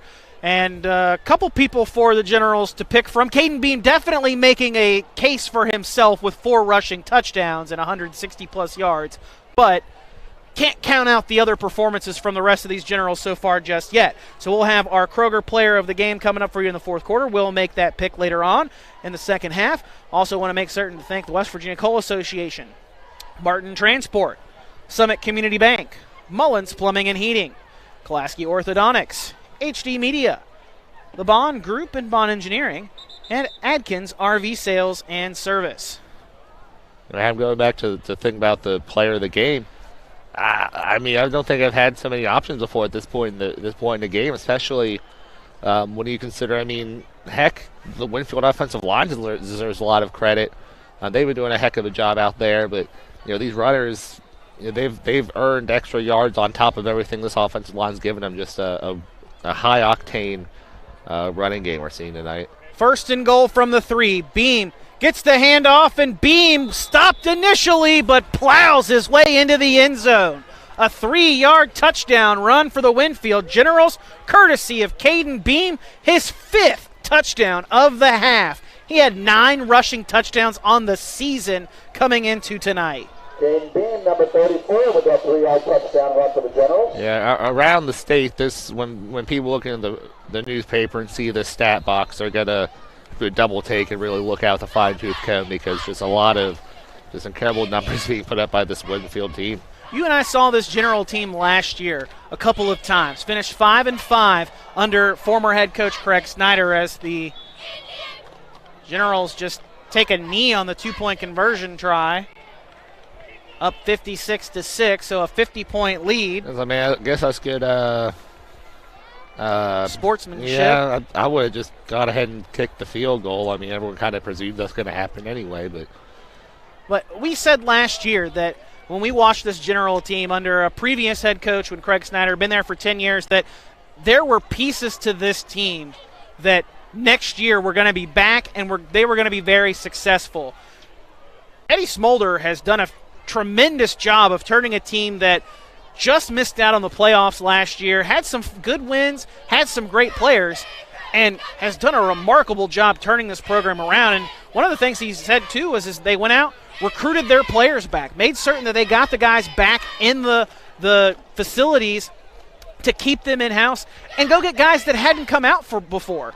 And they've done a great job of going out and getting a couple of guys to come out and make this team whole to turn around a team that has now matched its win total from last year already. And what makes it even more impressive is that they did all that while completely tearing down an offense that it was more of a, I guess I'd say player-friendly, more maybe exciting, on paper at least, to go to really an offense where it's not necessarily easy, and it's difficult to run this the way they do so well. So, to not only have a regime change and really change what you're doing, but to get these guys bought in, to the point where they're succeeding at this clip is truly remarkable, and real testament to the coaching staff on being able to come in immediately, see what they have, tear it down, and build it right back up, and have it score 56 points on the road in an opening half. And this is a Generals defense that really has helped make this turn for the Winfield side, as after giving up 48 points in the season opener to Hurricane, have given up now 55 points in the last 5.5 games. As it'll be Cox getting the carry here. Cox breaks out of a tackle around the shoulder, still on his feet, spinning his way around and twisting down near the 30. Cox, one of those guys who figures to be a big part of this team in the future. And right now, we're not necessarily getting a ton of looks, but someone Coach Lovejoy pointed out to us as kind of a building block that they like what they're seeing so far. Yeah, if it's not a huge sample size. Yeah, this is a team though with the Indians, just 4 seniors on the roster for Sissonville this year. So a pretty bare senior class, again, with just 4 players in that class. All of them make significant impact on this team, but a very heavy junior and freshman class for the Sissonville side, as Taylor fires down the near side looking for Thompson, one of those freshman players that Coach Chad Lovejoy talks so highly about. Again, had an injury earlier this season, kept him out for a couple of weeks, finally getting back out there and making an impact. And you see has the lone score in this half for the Indians. Well, and you see the value they put on him, when you have such a great receiver on the other side. He's been targeted almost just as much as Wiseman in this one. They obviously want to get him involved, and like you said, he's a young guy playing with a junior quarterback. If this connection continues to evolve through this year to next year, it can be, maybe just as special as the one with Wiseman. Taylor in a double-barrel shotgun, steps up in the pocket, and he's going to take off with his legs here. Coming back to the near side, still on his feet, has a first down across to the 40, and we're going to get a late hit out of bounds coming on the near sideline, as Taylor just narrowly avoided colliding into that side-by-side on the sideline, and then spun his way into the bleacher there on the field. Able to get back up, though. Didn't take any kind of major hit there, just got pushed out of bounds, and that momentum that he was running with carried him a little farther than he thought he might go. Yeah, and a lot of times when you're dealing with the illegal hit out of bounds, it's the things that are sitting on the sideline that you worry about, not necessarily the people. So that's why it's a foul. A couple inches one way or the other, he could have ended up with a much worse situation. But thankfully it's just 15-yard penalty. Everybody's good to go. Yeah, tack that on to the end of the run now, and the Indians are back in Winfield territory. 1st and 10 from the Generals 43. Taylor in the shotgun, the 4 wide receiver set, airing it deep down the far side of the field for Wiseman, and that one's almost intercepted. Nico Petrozelli, the senior free safety, in on the coverage there. We've said his name a number of times tonight in coverage as well. That secondary is doing a heck of a job for this Generals defense tonight. Again, knowing it was a heavy passing game from the Sissonville Indian offense, the Generals secondary has done a stellar job of standing tall tonight, giving up just the one big pass play. Well, they've also been getting a lot of help from their front. I guess it's a 6. It's kind of like a 3-3-5 situation they're running, but virtually every play, Taylor's facing some pressure from one side or the other, especially off of the left side of that offensive line. Definitely making Ethan Taylor uncomfortable there in the pocket. Handoff goes to Arbogast out to the left side, trying to stretch it out and get into some space, but Arbogast is going to be dropped for a loss of 3 in the backfield to the 46-yard line. I'll bring up 3rd and long now for the Indians as we are just over 30 seconds left in this first half. Indians would like some momentum going into halftime here, as Winfield is set to get the football first in half number 2. Or excuse me, the Sissonville is set to get the football first in half number 2. 3rd and 13. 10 seconds on the clock. Taylor throws a screen pass out to Wiseman. Wiseman cuts up inside the 40, inside the 35 to the 30 and out of bounds, and the clock will stop with 2.3 seconds left. Should have one final play here, and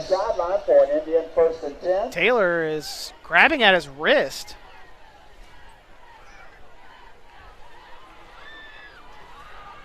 Grabbing his non-throwing hand. He is a left-handed quarterback. And a timeout by Sissonville here to talk things over with 2.3 seconds left, and also probably to let the training staff take a look at Ethan Taylor's wrist. And when you're a team that's already thrown the ball 25 times, you definitely don't want your running back or your quarterback being hobbled in any way, even if it's not his throwing hand. People don't realize how much that non-throwing hand can impact your throwing motion and stuff like that. Well, especially because when the backup quarterback on the roster for Sissonville, Talon Harris, has only thrown one pass all season long so far. He did complete it, but as the backup has only attempted one throw. Well, Taylor's certainly looking uncomfortable there, so virtually only one play left in this half where they can really take a good look at it and try to do something about it. Yeah, he's going to try to gut it out for this final play, or what should be the final play of this first half. Game that kicked off roughly an hour and a half ago. And it's been all Generals. Taylor under some pressure. And he just unloads this one down the near sideline. And that one will fall incomplete. And that will be the final play of the half. As they head to the locker rooms, it'll be Winfield 56 as the number 5 team in Class AA on the road leads by 50 points over the Indians, who have just that lone touchdown up on the board from the freshman wide receiver Malachi Thompson. We will step aside for a quick break, and then when we come back, we will have the sights and sounds of halftime here as the Winfield and Sissonville marching bands will perform for you. That'll be all up here at the half. We're back with more right after this here on our High School Game Day Parmar Stores Game of the Week. August 5th, 2013 was supposed to be the happiest day of my life. It turned into a nightmare. Harmony was too big for me to pass through my pelvis. They thought the best option was to put the vacuum on her. She begged for a C-section over and over and over. They wanted to rush through it. Once Harmony came out, it probably wasn't 5 minutes. They rushed her to NIC unit, and then her head swelled the size of a watermelon. It pretty much crushed her whole skull. Ben Salingo was recommended to us by a family friend that he had represented. Having Ben Salingo on our side changed everything for the better. From day one, he did everything for us. He kept in touch with us pretty much on a daily basis to let us know what was going on and even just to check on us. It gave us closure as a family, a peace, a calming feeling over us that she can rest in peace finally. We know who we are, where we have been, and where we are going. Healthcare is ever-changing, and we are evolving to meet the future needs of our community. Thomas Health is honored to announce our affiliation with the WVU Health System. WVU Health System and its network of hospitals and physicians across West Virginia, Ohio, and Pennsylvania will allow Thomas Health to elevate and expand the current services we offer to this region. With broader access to specialists and subspecialists and the full support of the preeminent health system in our state, we look forward to being your first choice for medical care. Together, proudly serving our community and the state of West Virginia, today and tomorrow.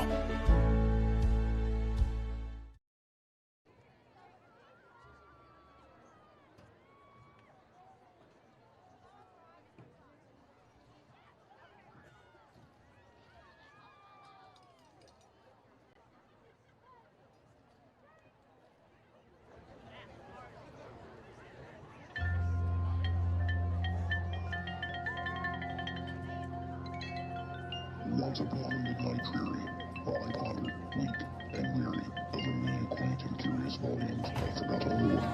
While I pondered, nearly napping, suddenly there came a tapping, as if someone gently rapping at my chamber door. 'Tis some visitor, I muttered, tapping at my chamber door. Only this, and nothing more.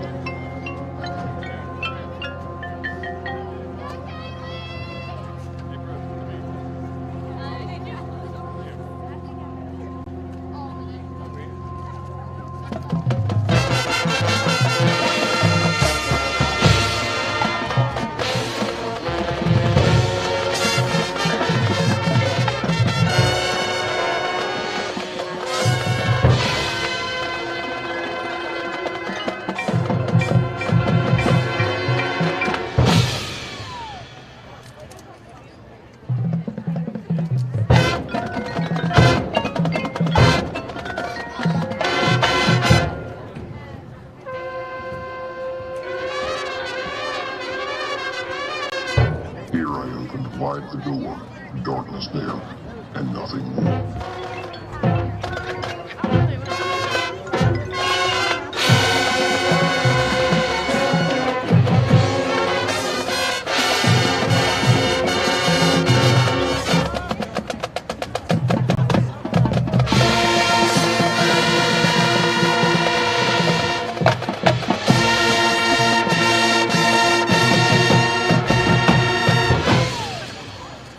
Open here I flung the shutter, when with me a flirt and flutter, in there stepped a stately raven of the saintly days of yore.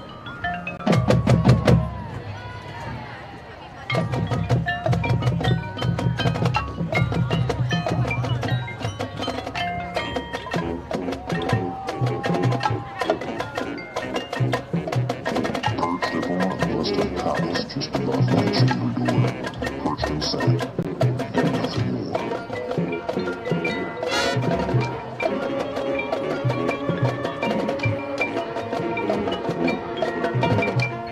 Tell me what my holy name is on the night's plutonian shore.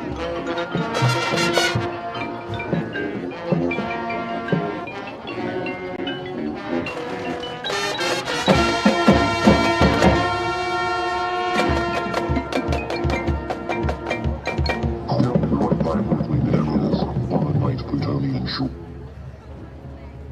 Nevermore.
prophet, said I, full of evil. Prophets still burn or deadly, whether tempest send or timbers tossed thee ashore.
Let's give another great round of applause to the Winfield High School Marching Band.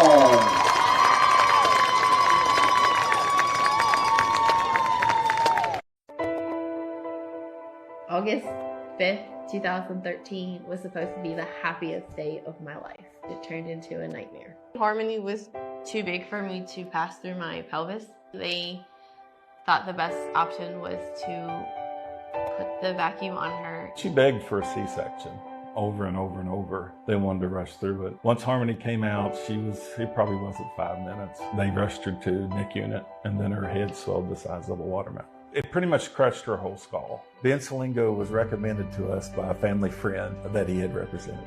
Having Ben Salengo on our side changed everything for the better. From day one, he did everything for us. He kept in touch with us pretty much on a daily basis to let us know what was going on and even just to check on us. It gave us closure as a family, a peace, a calming feeling over us that she can rest in peace finally.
Now, ladies and gentlemen, the Pride of Sissonville Marching Band under the direction of Mr. Corey Green and Field Commander Macy Smith.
Let's give another big round of applause to the pride of Sissonville Marching Band. With Commander Mason Smith there, under the direction of Corey Green, and we love that band. We know who we are, where we have been, and where we are going. Healthcare is ever-changing, and we are evolving to meet the future needs of our community. Thomas Health is honored to announce our affiliation with the WVU Health System. WVU Health System and its network of hospitals and physicians across West Virginia, Ohio, and Pennsylvania will allow Thomas Health to elevate and expand the current services we offer to this region. With broader access to specialists and subspecialists and the full support of the preeminent health system in our state, we look forward to being your first choice for medical care. Together, proudly serving our community and the state of West Virginia, today and tomorrow. It's trick-or-treat season, and there's three things I can't wait to do.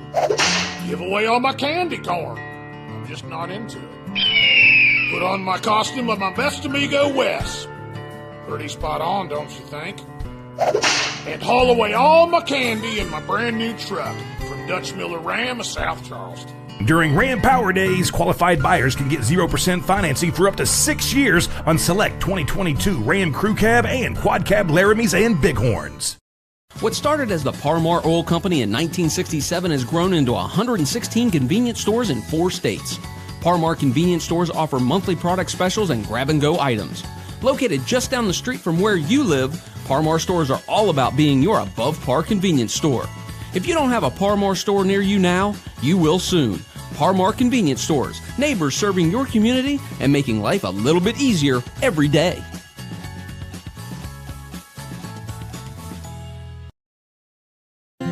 Tragedy Ford is the best place to sell or trade your car. We know people want a fair deal, so we're proud to be a participating dealer in Kelley Blue Book Instant Cash Offer. You can get an offer to purchase your vehicle even if you don't buy one from us. If you want to trade, we'll give you up to 130% of book value for your car, and you can choose from the best selection in the area. With deals like this, why wait to upgrade to the car of your dreams? Just go to TopDutyFord.com and see for yourself.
chilly night here in Sissonville, but the Generals are heating up the scoreboard after one half of play, 56-6. The number 5 team in Class AA leads on the road here against the Sissonville Indians. Adam Rogers, Will Vance, our Media Center crew, happy to have you along with us here this evening as we are inching closer and closer to the 50-degree mark here this evening. As you can see, the portable heater out there in the stands this evening because it is cold. And again, you got to hand it to these Sissonville Indian fans for sticking it out here this evening throughout this cold. Yeah, and hand it out for the General fans as well over on that far sideline. As again, it is a chilly evening. At least it's not hot and cold, hot and windy and rainy. We'll take this cold and still air, I guess. Right, Will? I guess so. You guess. Don't have much of a choice in the matter, It's so a trade. here we are. Hey, when we're standing outside, it's nice to not have any rain. So, a great patio view here for our broadcast this evening, our broadcast area for a couple our Media fans Center brought crew. Those portable heaters. Yeah, smart on them. I'm surprised I don't see those more often in the games we do. Wish I thought about that at the Marshall game on Wednesday. It was a little cold then, too, on Wednesday evening. Sure, it was also quite chilly up in Morgantown last night, but fans were probably feeling pretty good, though, after that 43-40 win for the Mountaineers over the Baylor Bears, defending Big 12 Conference champions. And definitely a win the Mountaineers needed in that one. Yeah, Herd could use a win as well. We'll have to wait until next week for Marshall to try to get a win, as it will go on the road to face what should be still a top 25 ranked James Madison squad in Harrisonburg. Indians muff the opening kickoff of the second half, but able to get on top of it there. Talon Harrison. And Sissonville will start 1st and 10 from their own 30-yard line. And well, we talked about it. Some positive moments for the Indians in that first half. Obviously, that big 52-yard touchdown pass from Ethan Taylor to Malachi Thompson got him on the scoreboard for the first time, but didn't really see the Indians string together long drives or string together multiple plays to create a long drive and keep the offense out on the field for more than a handful of minutes at a time. Yeah, I mean, you can only point to a handful of plays that really were bright spots for the Indians that first half. And here in the second half, I think it's really just, do what you do what you feel comfortable with, and just see where things end up at the end of that. One of the best drive starts we've seen all night from Sissonville. Yeah, Ian Cox there with a nice run there up the middle. Picks up 8 yards to the 38-yard line, and Cox was very rarely used in that first half. Didn't even hit the field offensively until late in the second quarter. And when you have a game like this where the outcome's pretty well in hand with this much actual clock left, it's a good time to get guys like Cox involved a little bit more, guys that are freshmen that you think can really be bigger parts of your team going forward, even if it's in a losing effort. A carry is a carry, Pitch pass forward, coming on a jet sweep to the near side is Jake Wiseman. Wiseman out of bounds after he gets the first down and gets closer toward midfield. Number 9, Jake Wiseman. They'll mark him out of bounds at the 47-yard line. Pickup of 10 there, I believe. Yeah, we're going to give him 11 up to the 48.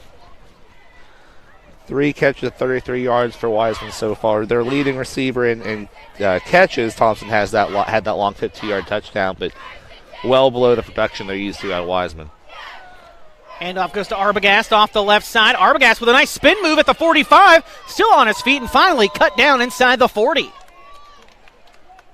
Petrozelli in there making the stop. Excuse me, that was actually some. The backups are in the game for the Generals defense, with Winfield leading 56-6 here to start this second half. So that was number 10 on the stop, and I do not have a number for him on my roster.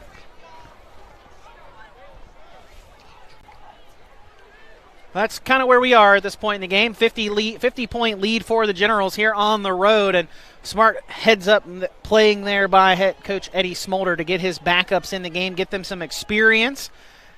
As Be another one of those pitch passes to Wiseman coming to the near side. Wiseman on second down, or excuse me, on first down, will get down to the 35-yard line. A pickup of 2 will bring up 2nd and 8.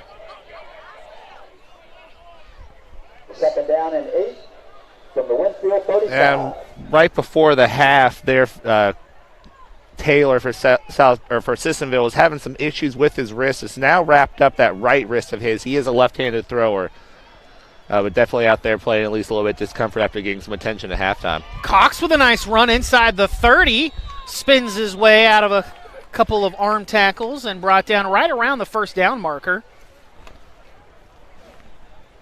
So first time this evening we've seen Sissonville move the football effectively on a drive. In that one touchdown pass came on second down and 10, was from 52 yards out when they scored that.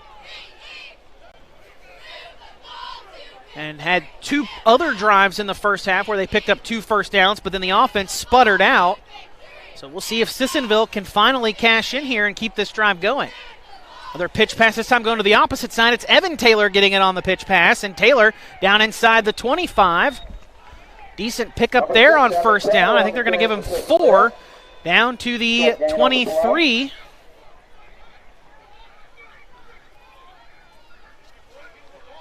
Ball to the 23-yard line. Give him 3, excuse me.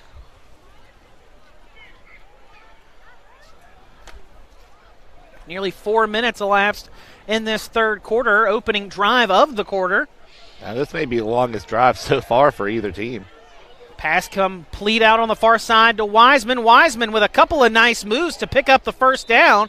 He's going to go down inside the 10, or excuse me, inside the 15, down near the 10.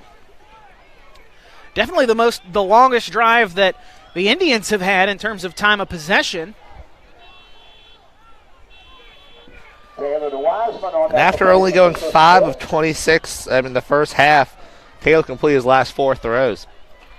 Great start to this second half for the Indian offense.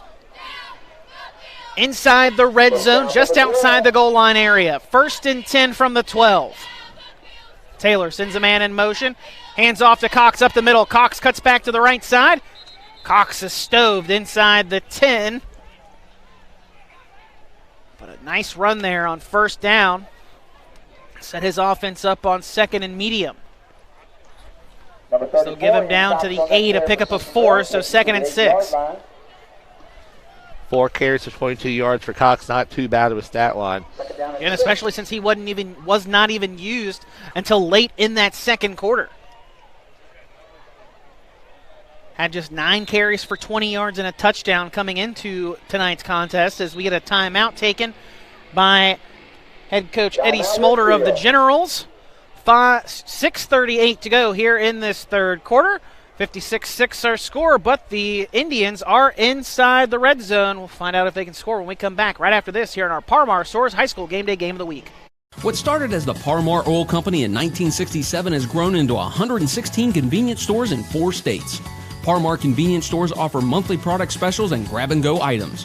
Located just down the street from where you live, Parmar stores are all about being your above-par convenience store.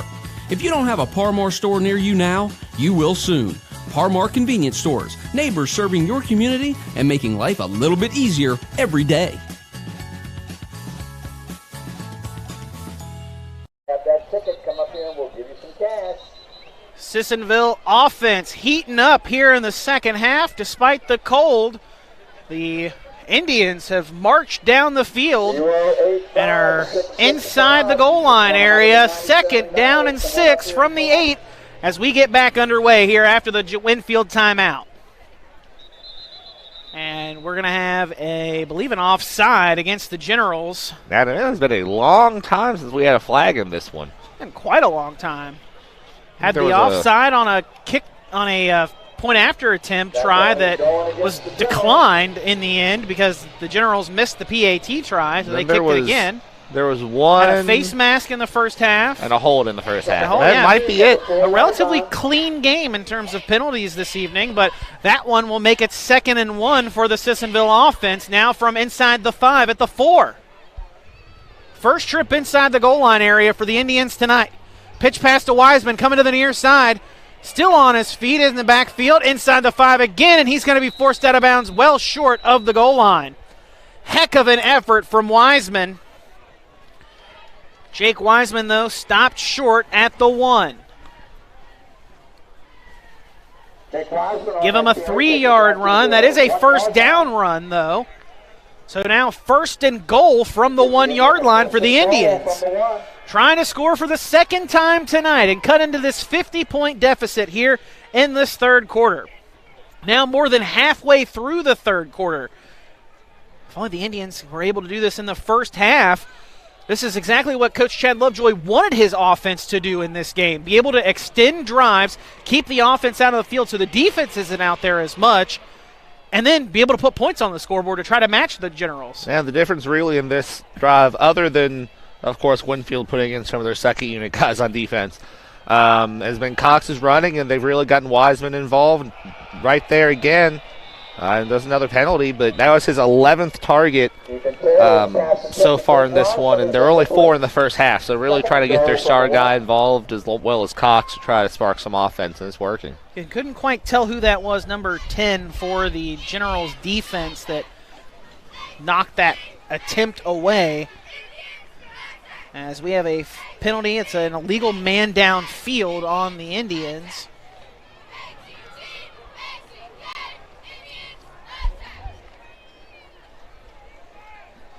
And sometimes when the field's that condensed, it's hard for those linemen not to scoot up a little bit, but I'm going to scoot Sissonville back. Not by too much, though. That's a 5-yard penalty to the 6.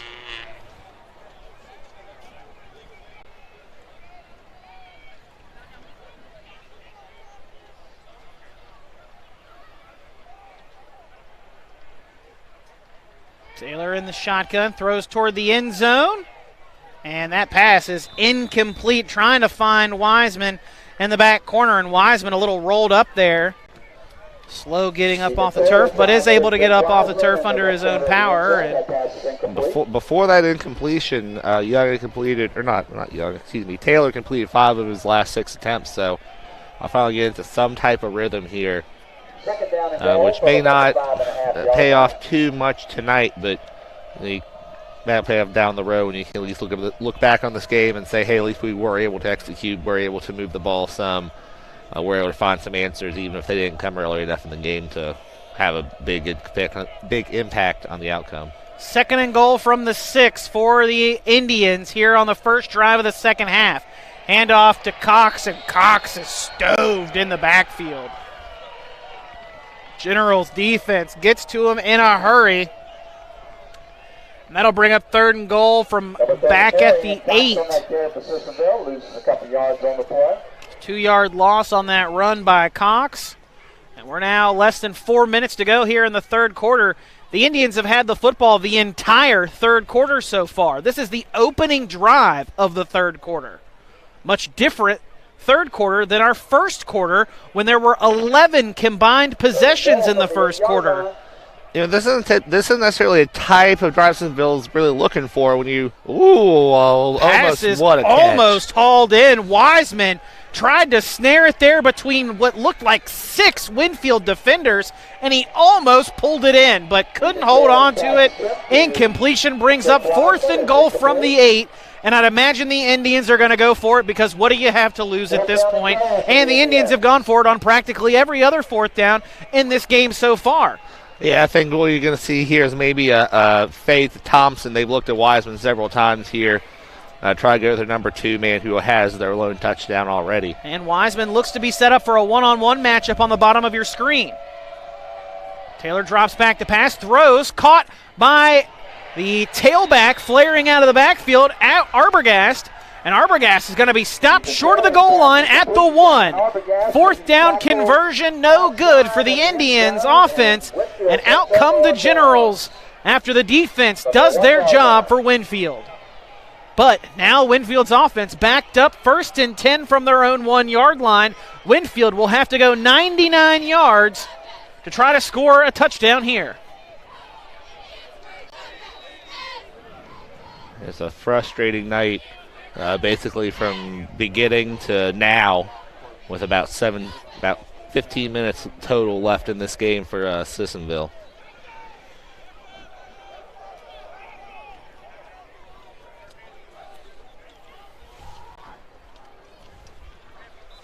Winfield just trying to get some space there off of their own goal line. Run right up the middle.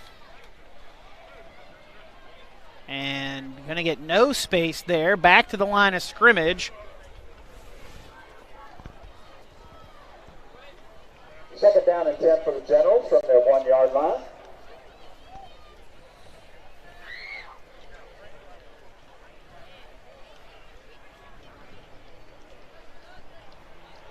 Under center, Hayden Hinkle, the backup.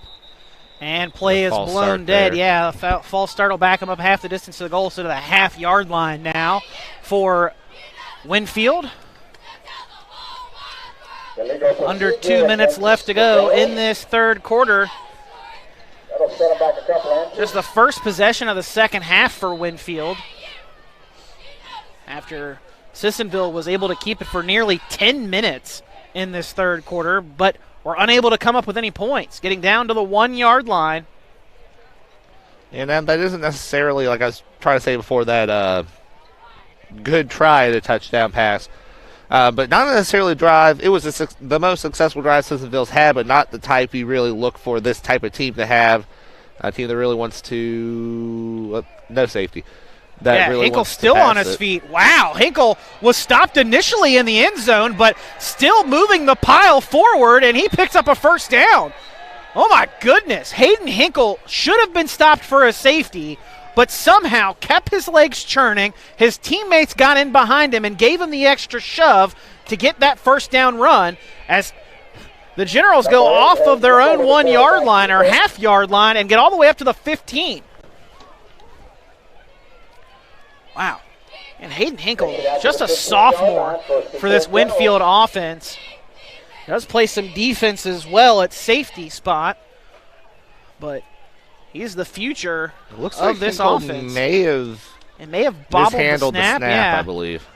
But able to jump back on top of it are the Generals. Like you were saying, just a younger guy who's still getting his touches, and that's something that generally gets better with just more reps. And again, it's something that Coach Smolder talked about. It's not that they have a quarterback controversy, because Bryson Brown is definitely the starter and the guy to lead this team. But Hayden Hinkle has shown time and time again here in this game when he's been out there that he definitely deserves some reps out there at quarterback. Has got another fumble there off of the snap. That will be the end of the third quarter, though. So they'll flip into the field, and we'll have 12 minutes freshly thrown up on the clock as it is 56-6. Headed to the fourth quarter. We will have a running clock in the fourth when we start it up. We'll have that fourth quarter action for you when we come back right after this here on our High School Game Day Par-Mar Store's Game of the Week. Make sure you are informed with HD Media. We are leading the state in local, digital, and print media. We are storytellers. We focus on education, health, entertainment, politics, opinions, sports, and the outdoors. Through our websites, print, or social and mobile apps. We work every day to enhance the lives of our customers by informing, entertaining, and empowering our readers in the communities we serve. We are HD Media. Tawdry Ford is the best place to sell or trade your car. We know people want a fair deal, so we're proud to be a participating dealer in Kelly Blue Book Instant Cash Offer. You can get an offer to purchase your vehicle even if you don't buy one from us. If you want to trade, we'll give you up to 130% of book value for your car, and you can choose from the best selection in the area. With deals like this, why wait to upgrade to the car of your dreams? Just go to tawdryford.com and see for yourself. Fourth quarter getting underway here. Running clock. And it's a handoff on the near side. And that will... Gavin Craftney, sophomore running back there. I think he's listed actually as a quarterback, but in this type of offense, your quarterback may be able to run too. As we see Winfield making some more substitutions here 4th down on the way.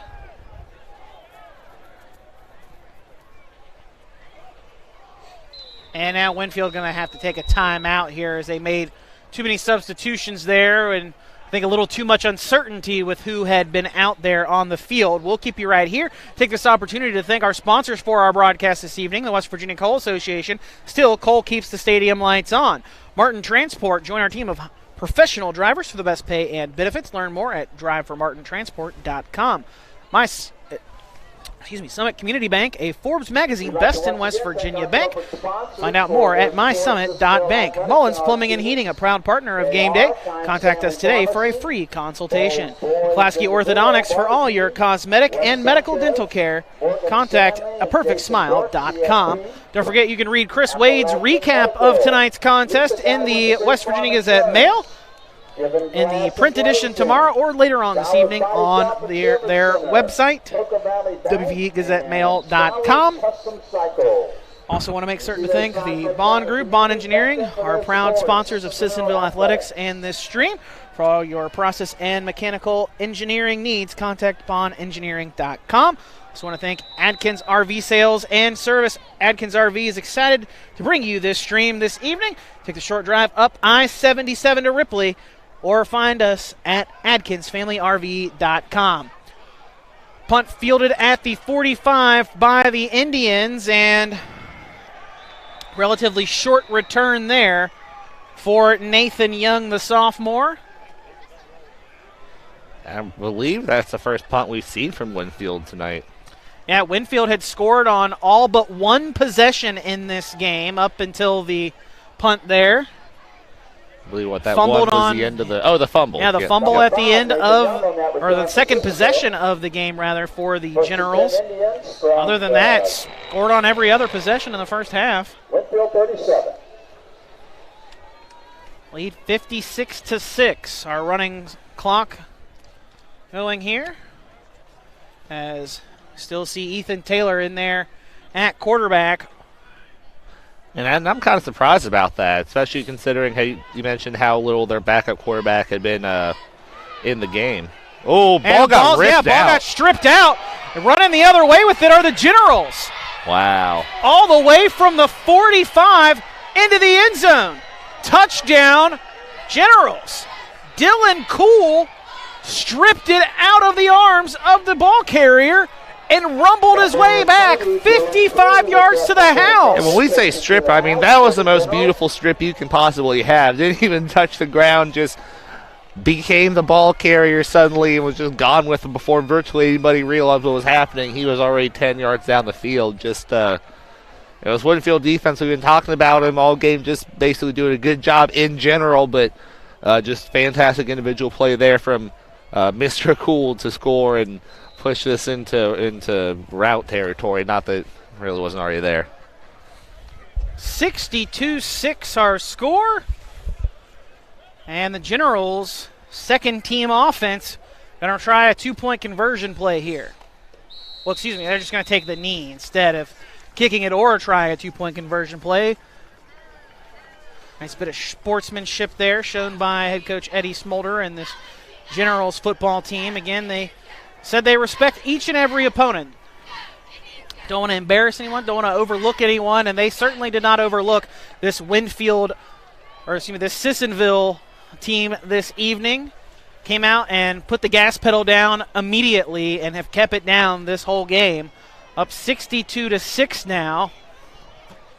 And then we talked about it a little bit, but with this style of play that Winfield has, this veer system where you have your multiple backs in the backfield and you have the lot of choices made there by the quarterback, it either really works or it really doesn't.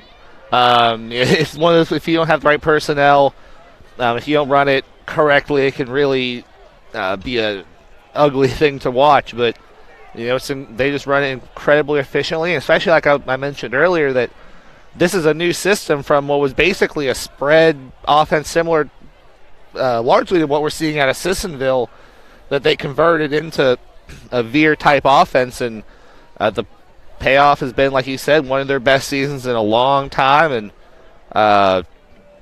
shaping up to, if they keep up at this rate, host their first playoff game in longer than these kids have been alive, than me and you have been alive even. So impressive things happening there in Winfield.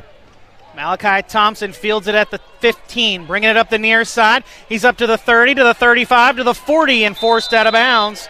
And now we're going to have a late flag coming in on the near side, and it's probably for a late hit out of bounds. Thompson was right along the sideline and may have just gotten out before he got hit. Yeah, I don't know if I would have called that one. It was just a little bit, I can see where he would, but I can see where another referee may not. But hey, it is what it is. And that's one of those penalties about the player safety. So, like we said before, it can be dangerous once you get there with all the stuff sitting on the sideline with the, I was going to say benches, but there's just one bench here at Sissonville tonight on this time. And no one sat down. These players all standing up, even though this one has been one they might not want to watch firsthand. And that's the impressive thing about this Sissonville team, too, is despite the score on the scoreboard, 62-6, not a single player is hanging their head on this near sideline. That's not something you see very often when a team is just getting beat and you like can this. certainly see the frustration, but they're still, they're still being participants in the sideline and watching the guys they still have out there. And dangerous throw there. Yeah, almost intercepted. And see, that I could have seen as maybe a pass interference, but I mean at this point, not going to tear that apart. Broken up there by Matthew Daly.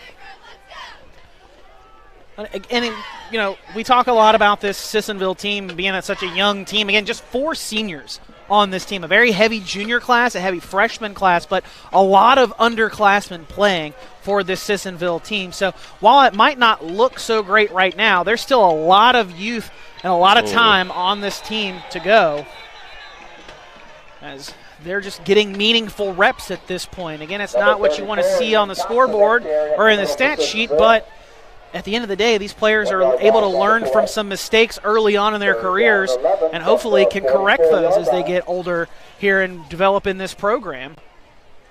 And this is Coach Lovejoy, a product of former Nitro head coach Scott Tinsley, now the offensive coordinator at GW. He was a product of that team back when Tinsley was coaching the Wildcats, and talked about the high-power offense that Tinsley had, and says we're not exactly like that. We're a little bit of a derivative maybe of it, and we've seen flashes of that here this evening. Again, there's talent for this Sissonville team, and that's something we talked about not just with this junior and freshman class, but Coach Lovejoy is excited about the future of the program as well, with what's going on at the middle school level as well here in Sissonville.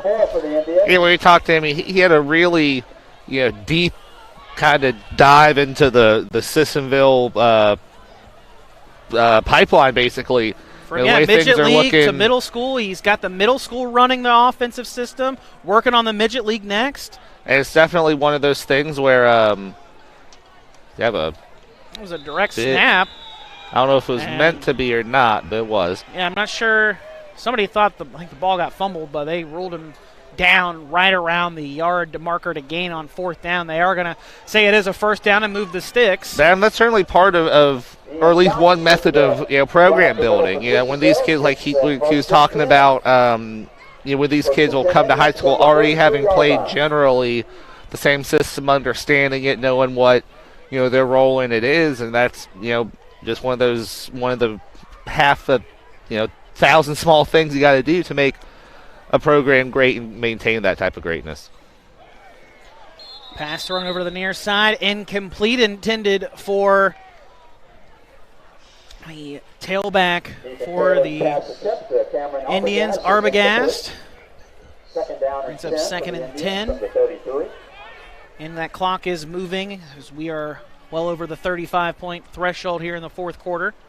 Continues to run on anything other than a score or an injury or timeout. And we also talked about Eddie Smolder a little bit earlier, too. He former head coach, assistant coach here at the Sissonville program. It's been a decade here as a coach, between assistant and head coach, before he was head coach at Ripley, and then eventually taking this head job here at Winfield in the offseason this past year.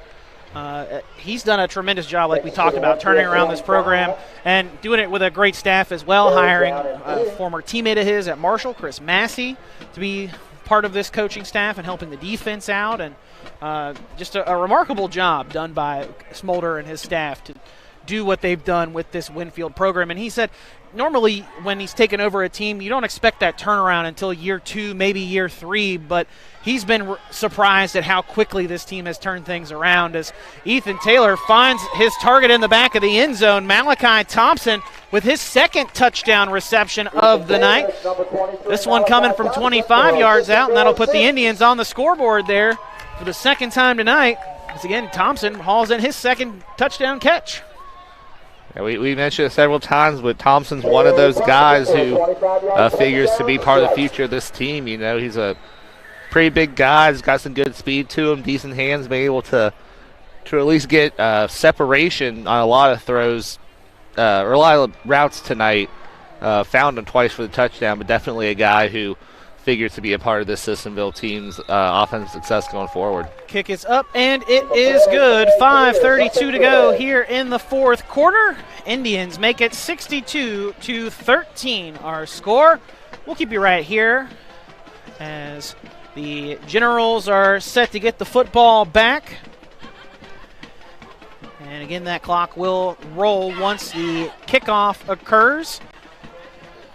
But again, we talked about Sissonville not having the greatest record and might be worried that if you're Winfield, your players might overlook an opponent like this. We mentioned they've just kept that foot on the gas pedal from the beginning, and now with the starters out of the game on both sides of the football for Winfield, getting those backups some key reps here in this game against Sissonville, because when Will, you and I know, as being a part of some playoff teams, making some runs for George Washington when we played back in the late 2000s, that it's so helpful when you can have games like this to get those backups some meaningful playing time during the season, because you never know who might need to be called up into action come playoffs. If somebody gets hurt, somebody's got to step up and fill that void, and you always need to have those backups ready to go at any moment in time. Well, and honestly, it's just fun to get out there for these guys who typically wouldn't be seeing the field maybe in a close contest. It's fun to get in there with, some halfway decent time left. And, some things like that may happen there, but the guy's not used to fielding a kick has it come right at him. But, people play football because they want to play. So it's always good to. And plus, you always got to factor in that these guys who are on the sideline most of the game, they're part of it, practicing all week. Yeah, part of that scout team offense, laying in your game plan, showing your offense and defense the looks you want them to see that they're going to see on Friday night. So if you have a game like this where your guys can get way up ahead, the starters can, it means you did a good job that week too. So, good rule for them to get out there and do what they put on the helmets to do, and get out in front of what's still a very healthy crowd from Winfield. And if you're Winfield, you also want to try to rest some of those starters up, as it'll be another Cardinal Conference game next week, taking on the Nitro Wildcats, as a fumble over on the far side is recovered by the Indians, so it'll go the opposite direction as the Sissonville offense gets ready to head back out. And again, General's going to have to take care of business next week as well. Can't overlook that Wildcat team before that meeting in 2 weeks with the Scott Skyhawks, and what should be the de facto Cardinal Conference championship game there in Week 10. And when we were at Scott, I guess it was last weekend or last Friday, they have their own monster of a running game. And Preston Cooper, a heck of a tailback for the Skyhawk offense. So that might be a game where you see a lot of running in, but we'll look forward to that one. Could be a game of very few possessions in a few weeks there when those two teams meet there in Winfield and Putnam County. Well, that's a lot like the game we saw between Scott and Logan. I mean, both teams generally possessed the ball for some time, even if they weren't scoring on every possession. A little less now than 4 minutes to go here in this one. Gotta, again, credit the Indians for not hanging their heads after getting down 62-6. Have continued to fight in this game and not give up. And, again, no one hanging their heads. A lot to build on still for this Sissonville football team despite what the scoreboard and records and stats may show. Because, we mentioned it's just a young squad. It's hard to get quality play out of guys who just aren't used to playing at a high level and having expectation at a high level. But this is a Sissonville team that's not too far removed, too, from being one of the top teams in Class AA. So, the potential for success is there. Coach Chad Lovejoy is in his second season as the head coach, has been a longtime assistant coach here in Sissonville, coached the middle school and has through different levels of coaching here in the Sissonville area. So he's been able to see these kids develop as Taylor fires one deep and just falls through the hands of Jake Wiseman. Wiseman had a step on two defenders and just couldn't hang on to it there. You hate to see that for him because of how tightly guarded he's been all game long. He finally breaks free from this defense, and he just can't hang on to it. 13th time he's been targeted in this one, and when you have as prolific stats as this guy, maybe you wanted that one just at least to salvage a little bit for the stat line. But just frustrating night overall for Winfield, and Wiseman probably more so than most folks just because a guy who's just used to having the ball in his hands, averaging about 7-8 catches a game. He still had, I believe, 6 in this one. Yeah, 6 catches. So it's certainly involved. Certainly one of the guys they try to have their offense go through. But he just hasn't been able to get that separation tonight that he's been able to get so far this year. Throw out into the flat, and that is incomplete on 4th down, and that's a turnover on downs with less than 2 minutes to go in this contest. Adam, I wish I'd started keeping track of it earlier, but I don't think I've seen as many turnovers on downs as I've seen tonight in quite a while. Well, now with less than 2 minutes to go here in the game, Winfield offense heading back out on the field. It's time for us to pick our Kroger player of the game. And, well, you had a handful of guys to pick from on that general side of the field, putting up 62 points. But I have a feeling I know who your player of the game is. Well, Adam, I don't think we've had a player of the game in quite a while, maybe not.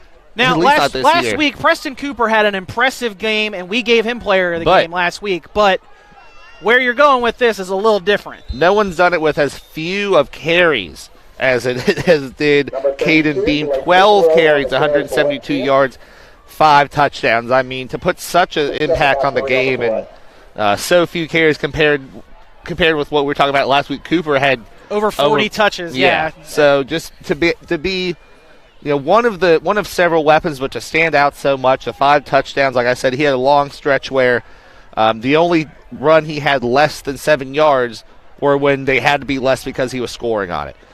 Just a fantastic performance here, kind of reaffirming his spot as their top back and certainly a dangerous player going forward for him as they look to remain undefeated in AA play. Winfield trying to just run out the rest of this clock. You can beam just off of our screen here at the 50-yard line ahead. Our player of the game is our great cameraman, Dan Shreve. We'll find him here in just a moment as the Generals on 3rd down trying to stretch this one out and again continue to work that clock down. That should be the final play of the game as he does go over there and gets a look in that huddle. There he is, our player of the game, Caden Beam, the senior fullback. A tremendous effort for him and this Generals offense this evening and defense for the Generals. Beam finishes with 5 touchdowns tonight. And how many yards again was that, Will? 172 on just 12 carries. Unbelievable. He scored 5 times on the 12 times he touched the ball. I think at one point it was 5 of 9. Or no, 4 of 8. 4 of 8 is what it was at some point. Just insane. A fantastic game by Beam as you see him there again on your screen. Once again, our Kroger player of the game as he and his Generals roll in this one 62-13, our final score. And it was Generals from the beginning. Want to take this opportunity to thank our sponsors for our broadcast this evening. Again, Kroger sponsoring our player of the game, Caden Beam, winning that for the Winfield Generals with 5 rushing touchdowns tonight. Here in our Frontier Communications broadcast booth with our Media Center crew, Ethan Young, our producer-director, and our cameraman, Dan Shreve, doing a fantastic job for us as always. Also want to thank the West Virginia Coal Association. Still, coal keeps the stadium lights on. Martin Transport. Join our team of professional drivers for the best pay and benefits. Learn more at driveformartintransport.com. Summit Community Bank, a Forbes magazine best in West Virginia bank. Find out more at mysummit.bank. Mullins Plumbing and Heating, a proud partner of Game Day. Contact us today for a free consultation. Klasky Orthodontics for all your cosmetic and medical dental care. Contact aperfectsmile.com. Don't forget you can read all about tonight's contest in the Herald Dispatch and Gazette Mail. You can read about it in the Gazette Mail print edition tomorrow. And you can also read later online. See Gator Wade, Chris Wade, writing the story for tonight. And the 50-plus point win for the Generals here this evening. Also want to make certain to thank the Bond Group and Bond Engineering. They're proud sponsors of Sissonville Athletics and this stream. For all your process and mechanical engineering needs, contact bondengineering.com. And Adkins RV Sales and Service. They are excited to bring you this Sissonville stream. Take the short drive up I-77 to Ripley, or find us at AdkinsFamilyRV.com. So again, a big win for the Generals here this evening. Will, final thoughts before we wrap this one up and send everybody on their merry way to enjoy the rest of this weekend. I'll just say President from Winfield did a great job of kind of establishing what they wanted to do right off the bat and keeping it going. And it's a team to definitely keep an eye on as the season gets closer to the playoffs. Like you said, some big matchups yet for them in the regular season. And like you said, trying to host their first playoff game in well over 30 years. And before we go, I got to say a big happy birthday to my color guy, Will Vance, turning 31 today. Join me in that club. Appreciate you calling another season of high school football with me, Will. You did it to me last year on my birthday, so I got to do it to you since it falls on a Friday. Thanks. Just which was a little bit warmer, but otherwise pretty good way to spend a birthday evening. A heck of a contest here this evening, but it's the Generals that win big over the Sissonville Indians. Winfield improves to 6-1 on the season. The Indians fall to 1-6. That'll do it for us here at Sissonville High School. Be sure to join us next week on our High School Game Day platform here on RSN Sports and HD Media. Have a great Friday night, everybody.